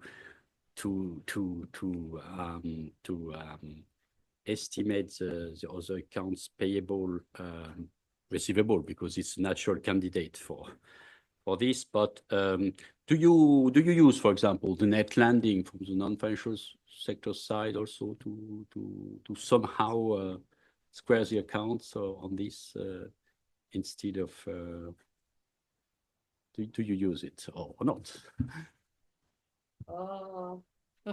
Sometimes we don't use the information about the financial account and information. Because we realized that our data is have a weakness for the limitation of the data and maybe less coverage.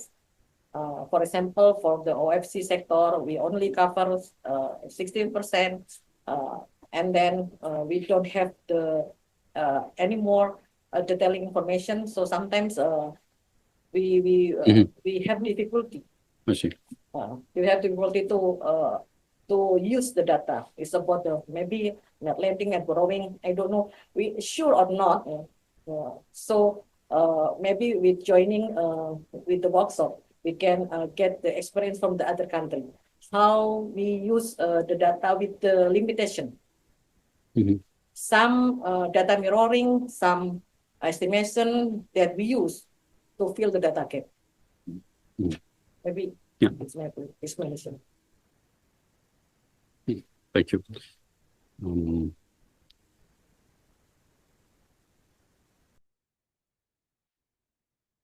Thank you.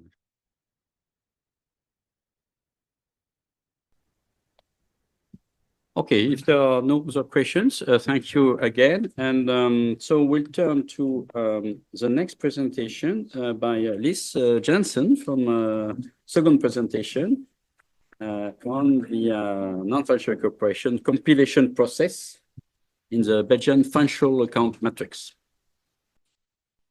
Thank you, Louis. Hello again. Well, I hope there's not too many people from last year present here because, well, I can only tell you about the compilation method of Belgium in that many ways. So it's kind of bit of a repetition of last year, but now with the focus on non-financial corporations, of course. But well, you're gonna recognize quite a few slides that you have seen last year, probably. This is what I'm gonna say, but well, as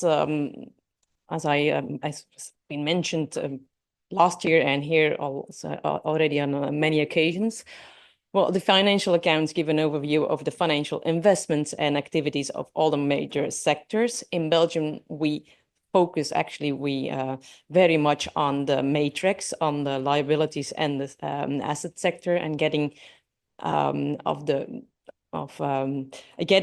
actually a cross table of the assets and liabilities sector to get the full whom-to-whom matrix. It's a challenge, but it also helps.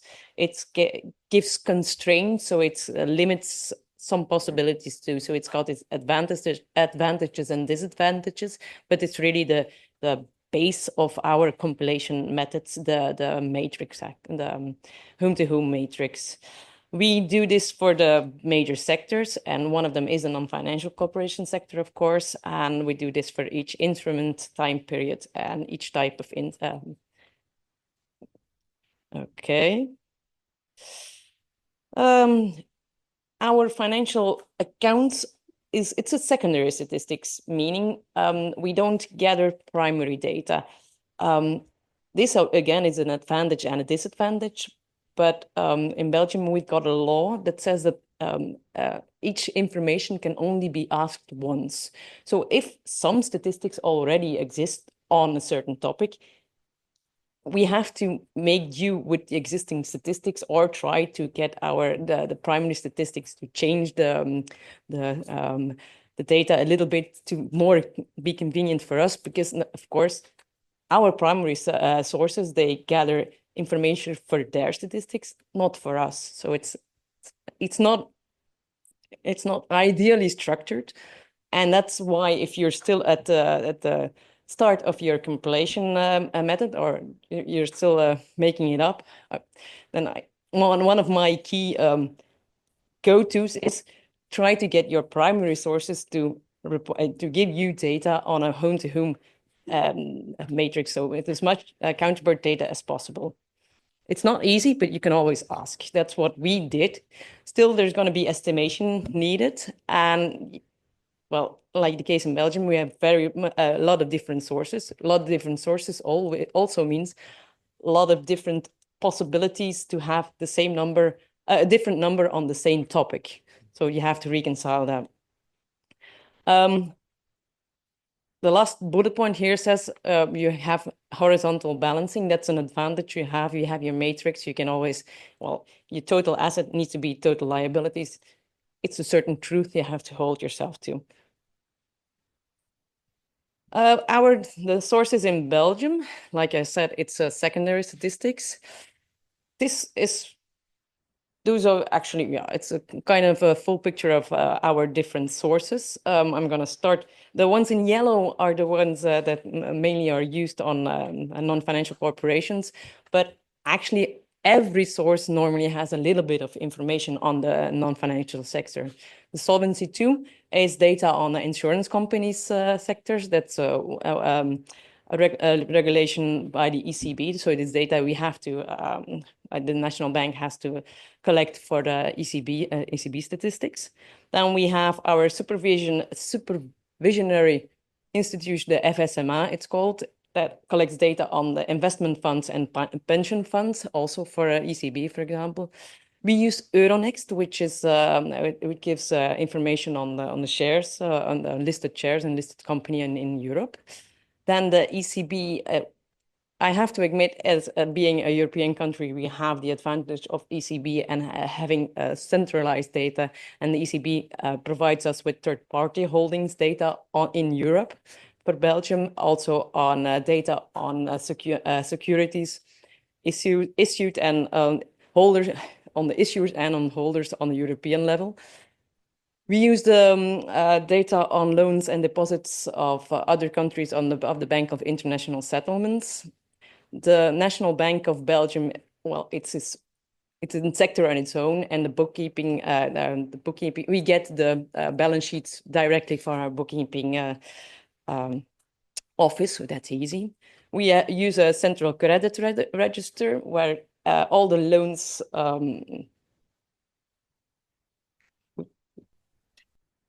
no, sorry. I don't know. There's one screen that went blank, but all the, sorry. See. The central credit register registers, like it said, all the loans are given. We have a very, very detailed government finance statistics. So it's all the government entities in Belgium, or almost every government entity in Belgium, have to report all their assets and financial assets and liabilities to the National Bank. So it's a very on counterpart basis. So it's very detailed information. We have the central balance sheet office, which gives the balance sheets and a lot more. Coming back to that on the, among others, the non-financial sector. It's in green because actually this is the main source of for the non-financial corporation sector. We have portfolio. I'm going to go a bit quicker. Portfolio statistics on banking statistics, BOP statistics, and a database on listed shares. Our compilation process, like I said, well, it's really a collection of data, and the main thing is getting this data converted into the ISA 2010 requirements, and the way ISA 2010 wants us to compile our financial accounts. Which data is used on which way, or which source data is used in which way depends largely on what the source has. And for the compilation process, we use a hierarchy. So some sources are more reliable than other sources. Some sources are more complete than other sources. But all of those sources are integrated into a specially designed database. It's called FASTRA. This database allows us to analyze it, validate it, to quality control, allows us to revise regarding to the ECB policy, and gives us a quarterly time series. Okay. I think one of the interesting things is the hierarchy. How do you decide which source you're gonna give more confidence in the other one as another one? This is our hierarchy of sources, starting with government statistics, which, as I said, is very detailed and it's very much controlled too because of the regulation of Eurostat on the EDP. So we know that's very, very accurate. And then we have the bookkeeping data from the balance sheet data from our bookkeeping department. So yes, that should be pretty correct too. The banking statistics and all the financial vehicles, corporation statistics, also pretty good. And like this Solvency II and data on investment funds and pension funds, it's reliable, but it's not complete. It doesn't have all the information we need on counterpart. Completely at the bottom, you see the annual accounts data from CBSO. So our main source for, actually, that's the one source you can see for is S11, and completely at the bottom because it doesn't have any counterpart information and it's not complete at all. But still, it is the main source of information for non-financial corporations. Now we have all our sources, and we start gathering the data, adding all the data together. We start, like I said, with the general government. I'm focusing here on non-financial corporations, and you see we have actually the assets liability of the general government to the non-financial corporation section gives us information on how much asset the non-financial corporations have for the government. So it's information on one side reflects on the other side. Of course, this is reported to the National Bank with the out of viewpoint of the government entities and not the non-financial corporation entities, which can also cause problems.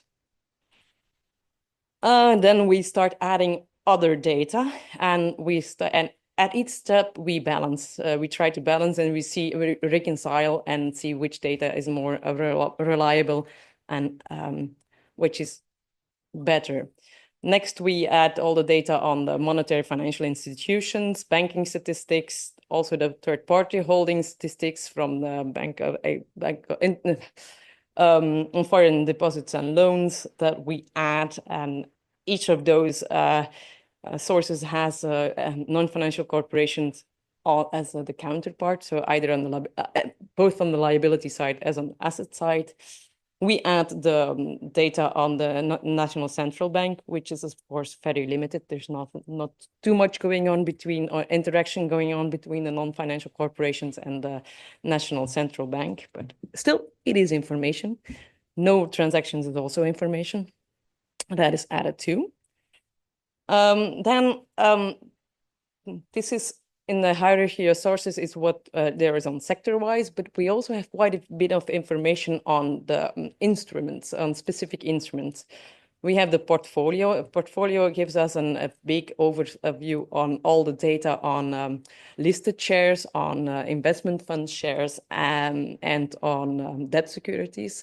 It's very complete. It gives data on the issuers and the holders sector and different economic sectors, and also the rest of the world is also split into enough detail for us to use.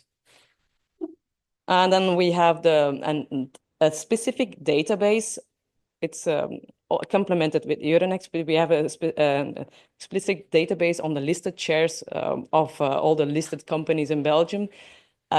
The issuers of the listed shares, the transactions, and the stocks. It's quite extensive, and it's also quite detailed.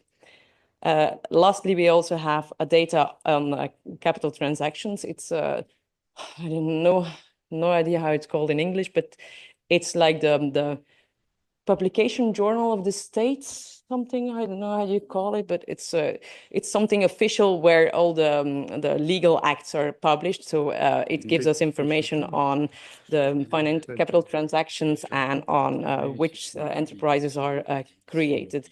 It's interesting, but it's very time consuming. It's again not used for not designed for statistical purposes. So it just says like, okay, this enterprise has been founded by this enterprise for this amount. So it doesn't say like the sectors or something. So it's quite a lot of work to get the correct data out of it.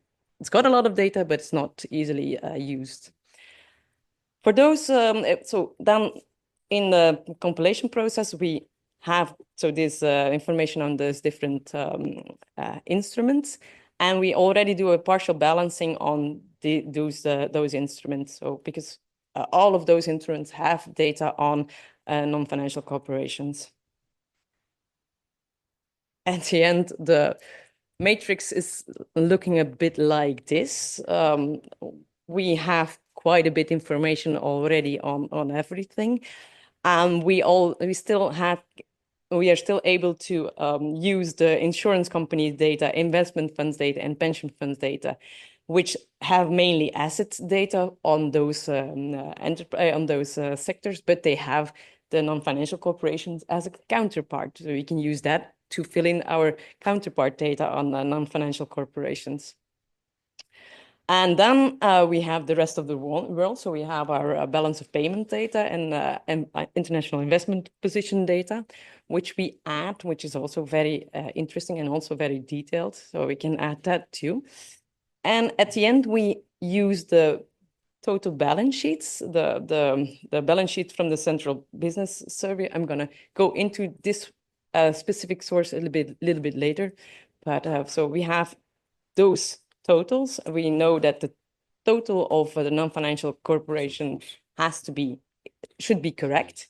And we add all the other data And we balance the S11 on this S11. There's assets from non-financial corporation on the liabilities of non-financial corporations to max it out, so to get it balanced, to even it out.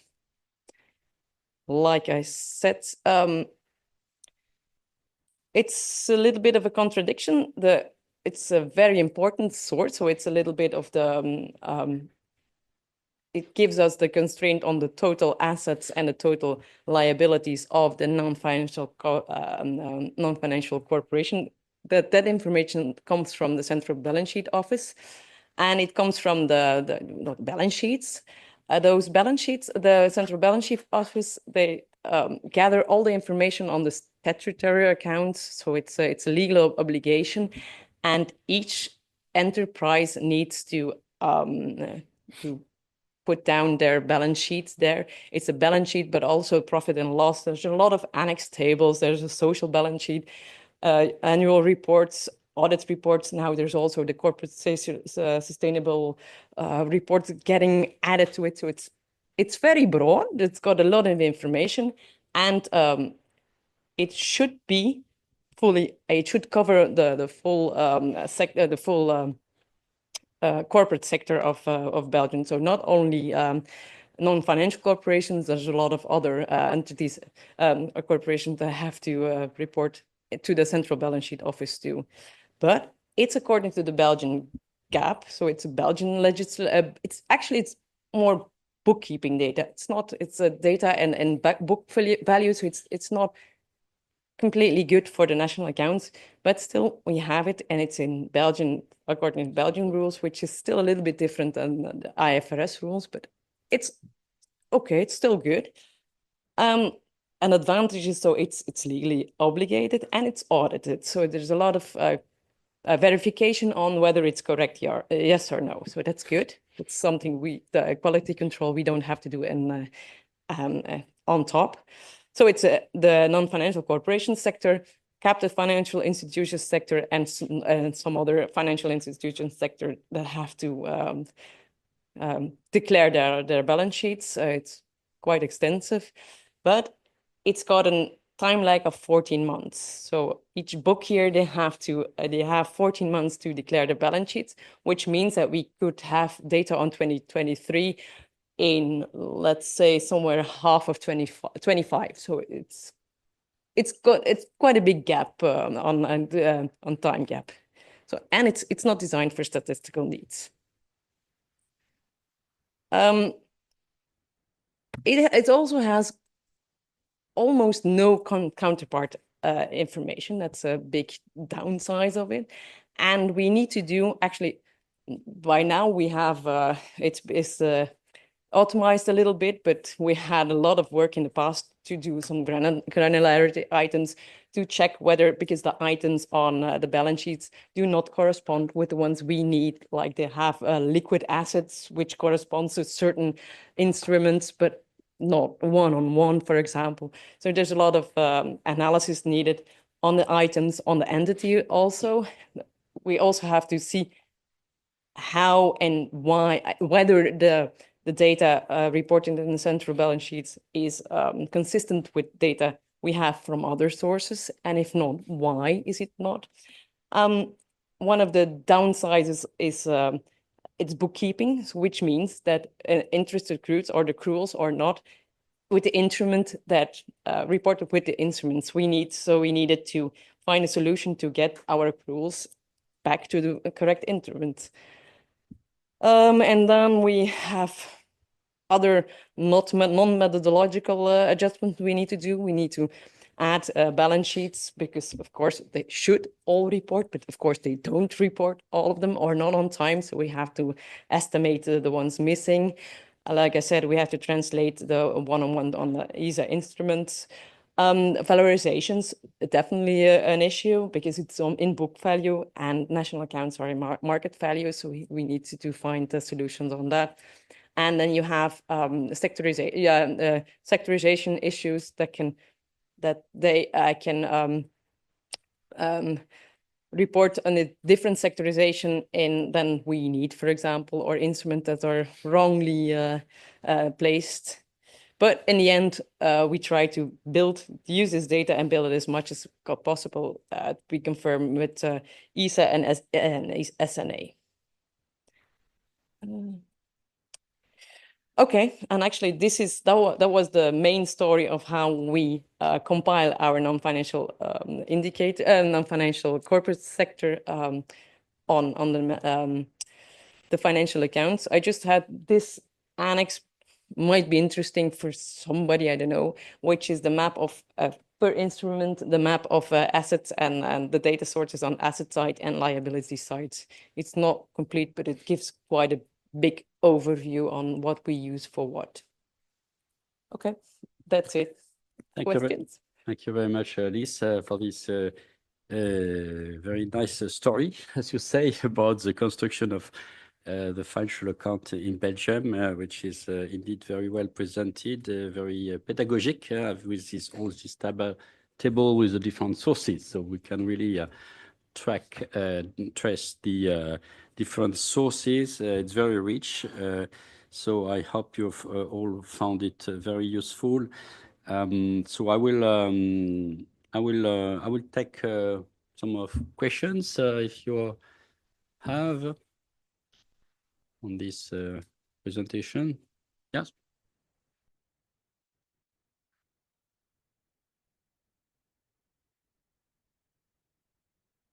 I was just wondering about the time lag that you talked about in the balance sheet data.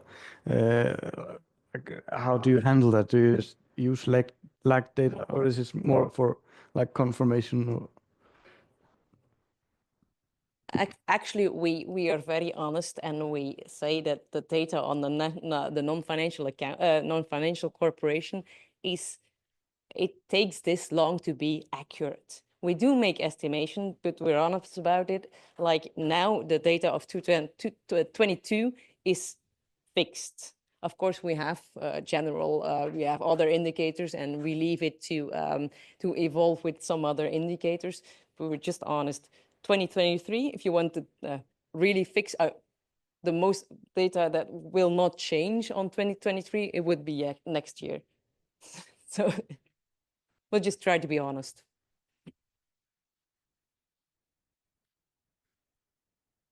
Is a laudable objective, of course.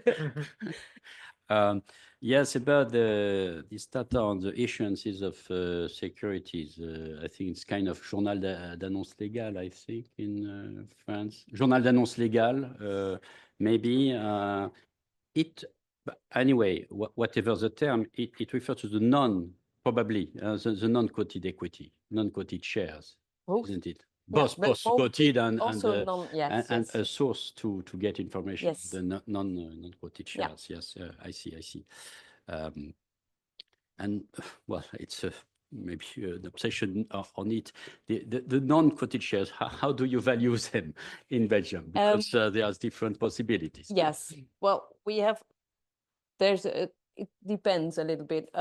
If we don't have any other information, it's on own funds. We have normally we have the repartition on the shareholders, and we use the own funds and we divide it on based on the shareholder country the holding percentage of shareholders that we have.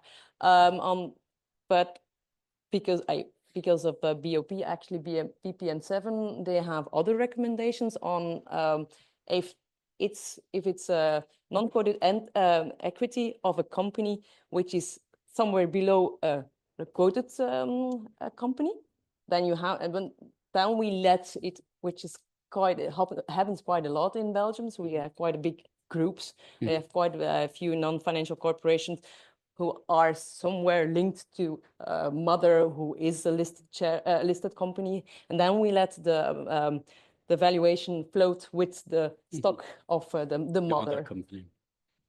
Yeah, that's interesting. Actually, it's a recommendation on BPN 7, so we didn't have a choice.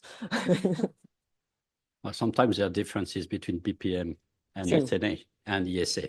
Yeah. But anyway. But it's sound, it's logical, so it's a good one. completely relevant. Yes, it sounds sensible. Yes, Yeah. certainly. If it's sensible, then we agree. I think you are honest and sensible, which is a good quality.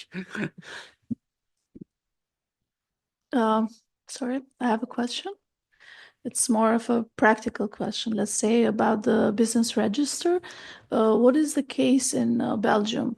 Does the central bank have their own business register for statistical purposes, or you have one in the national office, statistical office, and you share it? Well, actually, Or how do you update and maintain the business register? we work together. That's the main thing, actually, because Belgium is a little bit special. Normally, all the non-financial accounts, for example, are compiled in the statistical office, but in Belgium, it's not. In Belgium, also the national bank also take care of that. So we work together with the National Statistical Office, and we have a joint.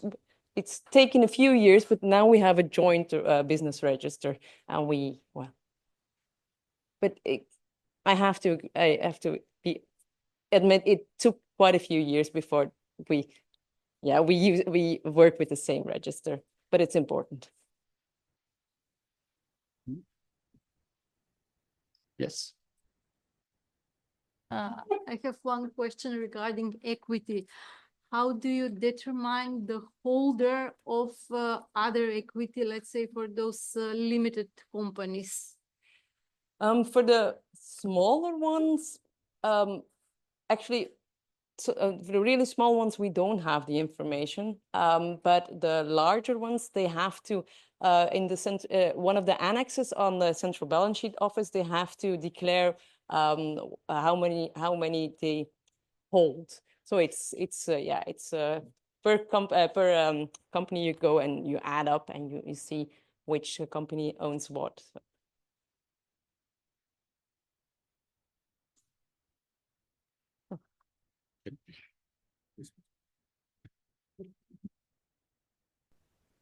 Thank you for your excellent presentation. I have a small question regarding pension funds. Are there any pension fund activity of which is completely determined and controlled by government? And if there is any, how they are treated? They are treated as financial corporations, or their data is included in government finance statistics? They're not anymore. There used to be a few pension funds owned by the government, but they have, I think it was with the financial crisis that they put a stop on it with Eurostat. But I know it's an issue.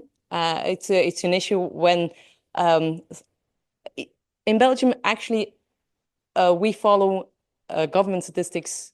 Government statistics is actually the main truth, so to say. So if a company is considered government, then it's government. If a control is government, then it's government. Whether they do pension funds, whether they do, because we have a few investment funds in government too, are investors, like they give out investments in government too. But if they are controlled by the government, they are treated as government.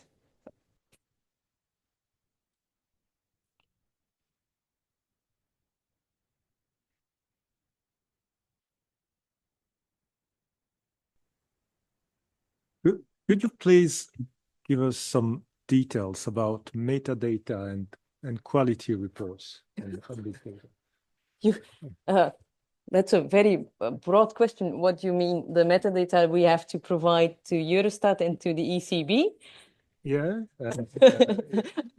because that has not been mentioned so far in these descriptions about the production process of these data. So I would be interested to, if you could. Well, it's again, a huge topic, yeah. Yeah, and we don't have any choice. It's like Eurostat and both Eurostat and the ECB, they want their metadata on each production cycle. So we have to explain the major revisions on actually all the major revisions which are happening, and also the large events.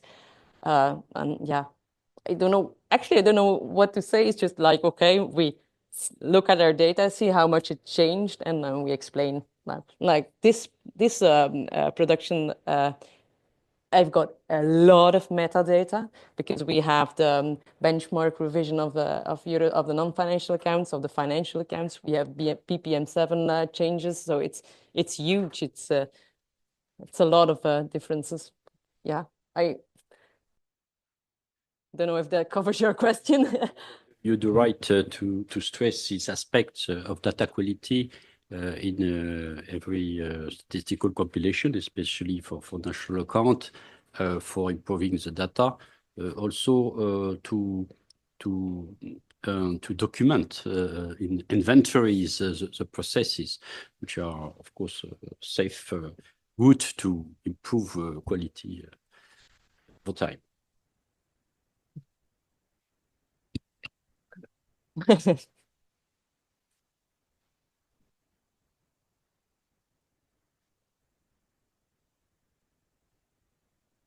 Ooh.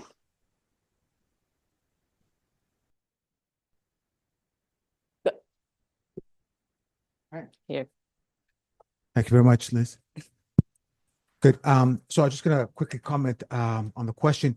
You know, it was recommended not only by the fund, but I think, you know, probably indirectly in the manual, that one good statistical practice is to make sure that your metadata is always up to date and that you provide sufficient, you know, information on the sources and methods compilation practice.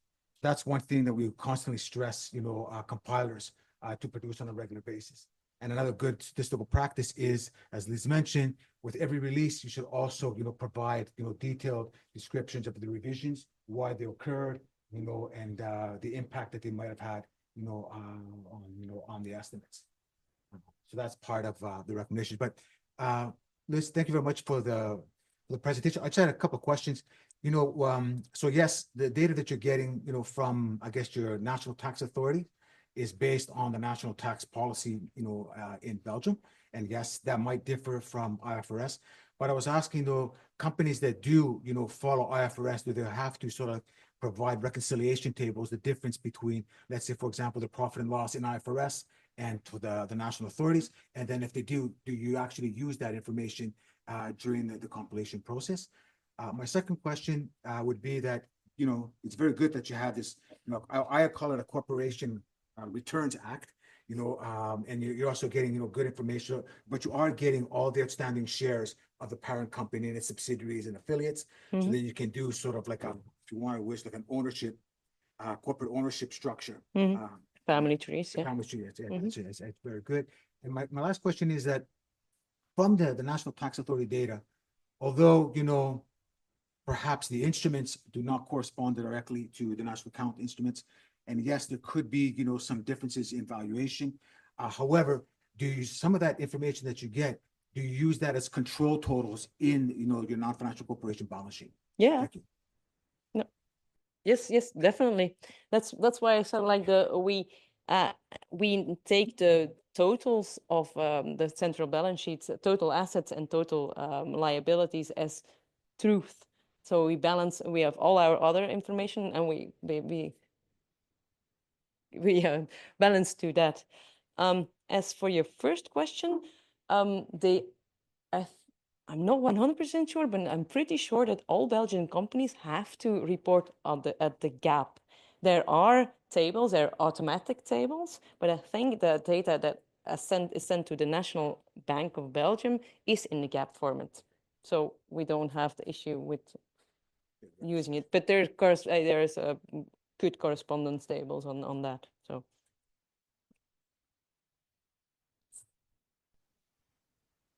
Hello. One little question. You said that you use the totals of non-financial corporations as a set, as something. Sorry, what? You just said that you use the totals of non-financial corporations as it is set. Like and at the same time, you use like counterpart data on asset side, I mean. And how do you manage to preserve totals using asset side of counterparts? From which indicator do you balance all of your data? It's Because you need to do it somehow. if it's actually that's it's maybe can you put this the second no I think slide 11 because it's going to be clear there. We have the residual, so we balance on S11 on non-financial corporations on non-financial corporations. So that's what we use as balance. Actually, we say okay, if it's not correct, it's probably a flow inside non-financial corporations. So the gray residual box.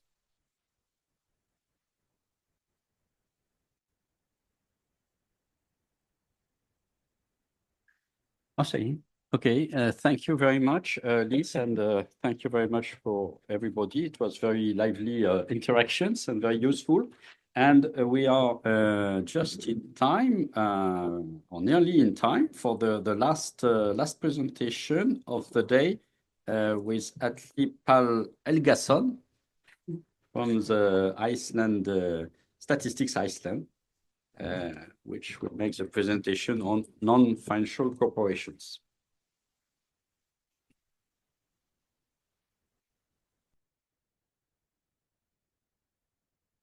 Thank you. So, how do we compile the non-financial corporation sector in Iceland? I'm going to start by going a little over the non-financial corporations. Then I'm actually going to go to the compilation process, so I'm going to scroll through the slides a little bit before I then go into our source data, before talking a little bit about the examples of challenges and assumptions. So, non-financial corporations in Iceland.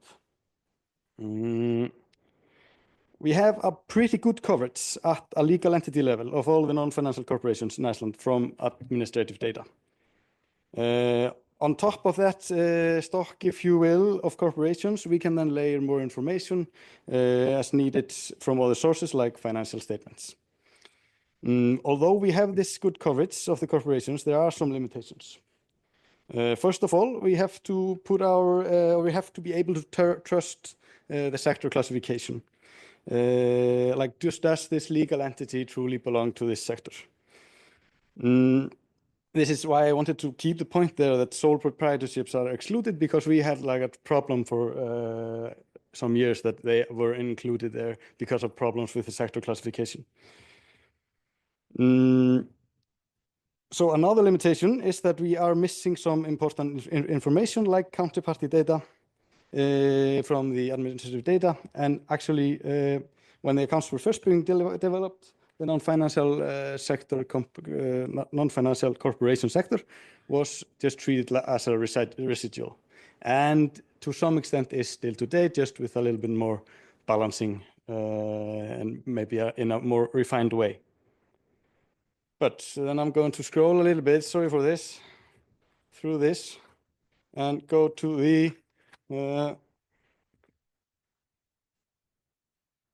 I just found out that it was a little bit better to start with this really simplified picture of the compilation process. So we basically gather our source data our data from our source data sources for each sector until we get the stocks and flows tables. Not until we have every sector in the stocks and flows tables, we go to the balancing matrix, and only then we introduce the counterpart sector data. And this is an iterative process. We go from the balancing matrix to the stocks and flows tables, again to the balancing matrix, because there we can find, we usually find some, if we have some anomalies in the data, if we have some data that we believe that is not of good quality, and so forth. But kind of the reason I wanted to put this first is because when I talk about source data for this sector, I am talking about the data we put in the stocks and flows tables. This might sometimes be of a counterparty nature if we are, for example, pulling some specific loans from financial corporations. So then I'm going to scroll back again. to the data sources.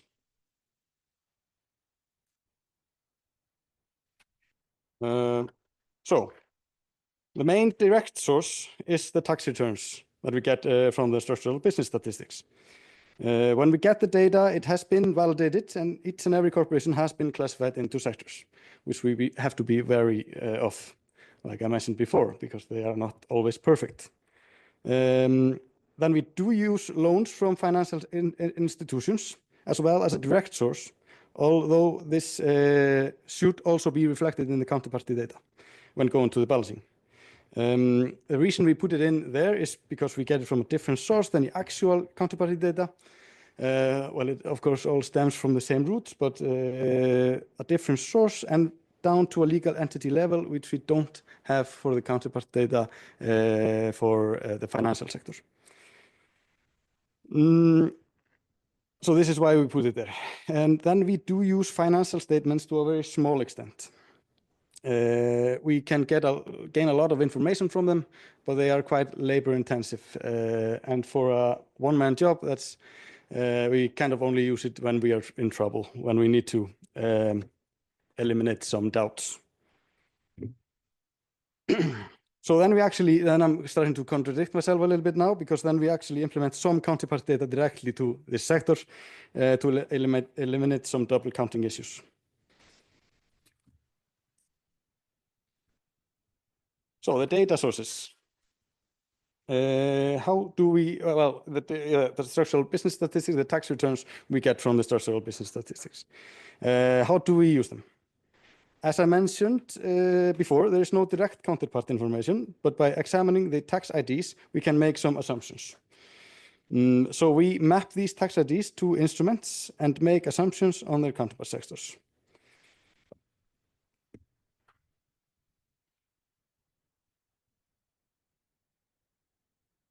So I hope everybody understands Icelandic, but otherwise it doesn't really matter. The point here is that it's quite easy to map the tax return IDs to financial instruments. We can get currency and deposits, debt securities, loans, equity, and other accounts, at least to some point from these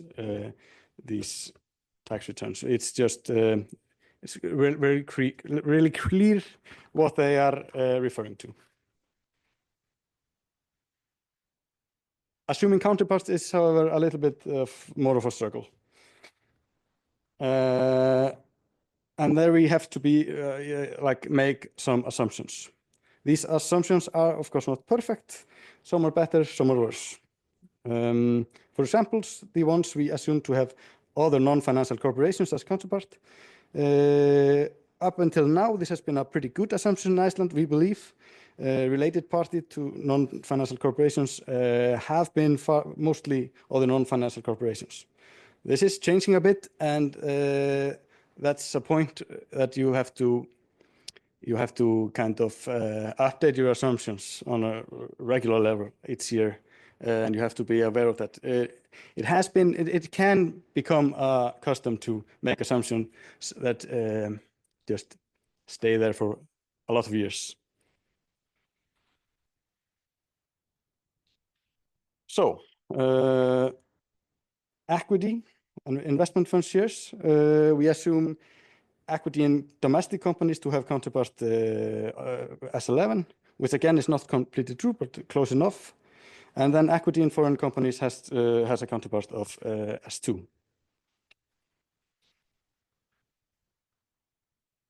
And then we have a similar strategy from other accounts. We put tax claims and liabilities to the government, and business claims, customer claims, and other payable items to non-financial corporations. And then we have securities and currency and deposits, which is kind of basic. So then we use counterpart data directly to deal with known double counting risk. This is quite. I have to be honest here. I don't quite understand this. This is something we have I wanted to put this there because this is something we have been doing. And I believe it's due to equity in underlying stocks in mostly non-money market fund, investment funds, and captive financial institutions being already accounted for. This is information that we have from the central bank, and I was going to investigate. But then another point is that this is also on nominal value. So this doesn't really get used then when we go to the balancing. So the third data source are these loans from financial institutions that I talked about, but they have been used historically to close known data gaps.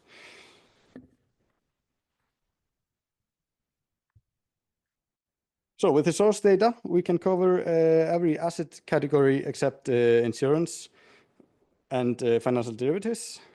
And for the liabilities, we cover loans, insurance, and other accounts. But this does not mean that the results from these sources are used in the end results.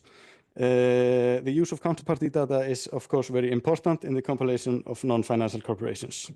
But having this source data, we have something to start with, something to compare the counterpart data with, and maybe most importantly, because we have it on a legal entity level, so we can do some analysis if we are seeing some weird numbers. We can follow, for example, big corporations, known corporations, and so on. And then an example of challenges and assumptions. We have these sector classifications that I talked about, along with the just risk of not classifying correctly at Statistics Iceland. There's also a risk of double counting when using aggregated sources. If we don't have a joint register like Belgium does. And then the evaluation. So it's important to know where the discrepancies between sources can be of valuation. And then we have as well the lag in data, where the tax reports are coming in 9 months after year ends. And we are not dealing with that. So some time ago, we were dealing with that using a consumer price index, which is really weird. That does not have any correlation with the growth or growth of these data sources. So for now, we are just using lag data.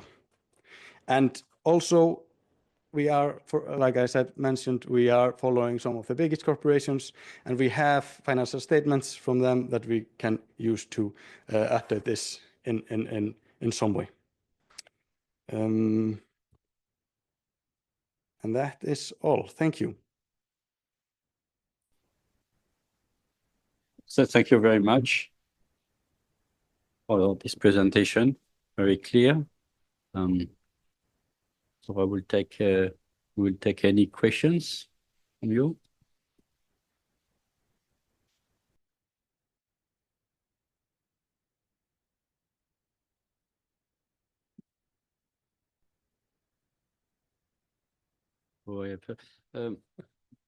I think there are different question on your presentation, but also in the previous presentation,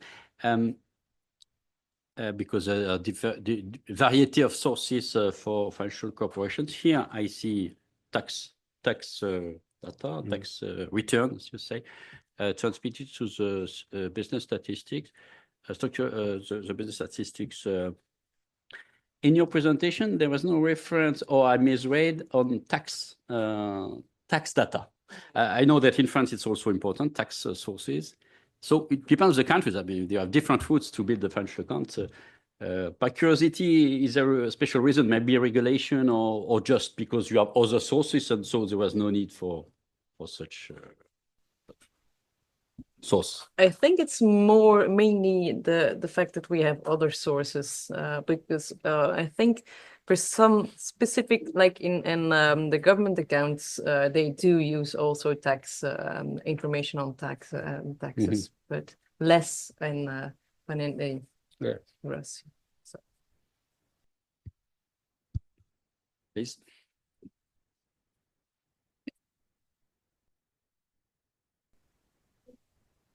When you talk about the data sources, you mentioned about the financial statements by corporations.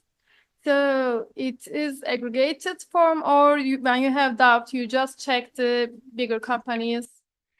Yes, that is the thing. Like to use them, we have to kind of read the annexes and the clarifications. So we have to like yes, go to each and one and read. That's why we use it. That's why we don't use it to a large extent, basically. Okay, thank you.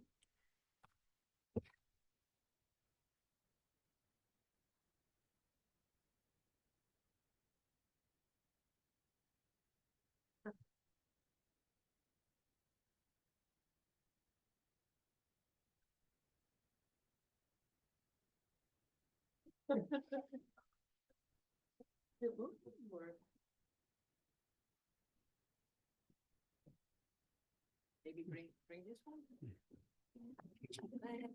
The mic, yeah.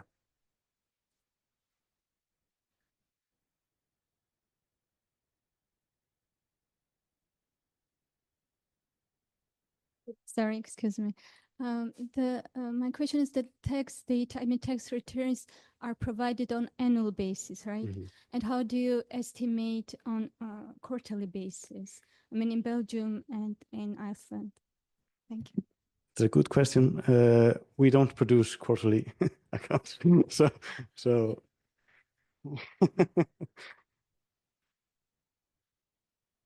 Yes. I think it's time to go. You want this one? Okay. Yes. Like I said, we do use them, but it's actually a little bit of the same responses to Louis, I think. We use indicators to estimate, but we are saying like, okay, this data is can still change until we have those tax incomes or those tax statements. But we estimate on several indicators, for example, in the meanwhile, before it's definitive.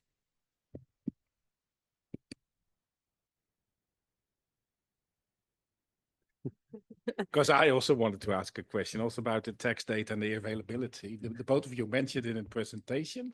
You 14 months, you 9 months. Do you actually wait until the last company has filed its tax return before you use the data? No. So can you speed up perhaps?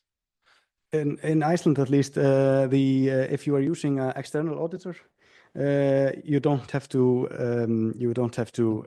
hand in until October, and they all do that because they are doing the financial statements, the external auditors in earlier this. So the largest companies, like by far the largest companies, are handing in late September maybe, unfortunately.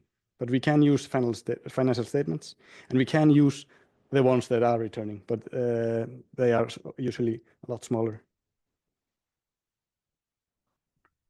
In Belgium, there's no fixed date, so they can the book year can end at any given point in the year. So we have data. It's a little bit of an estimation, or you can make like a gliding average on the year or on the month, and then you can estimate based on the previous month. So it's a little bit of an estimation that we use. So it's yeah, but speeding up, they don't want to.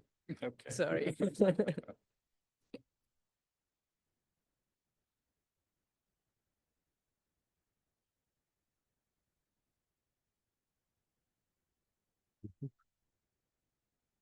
Thank you very much. We come to the end of the session and also of the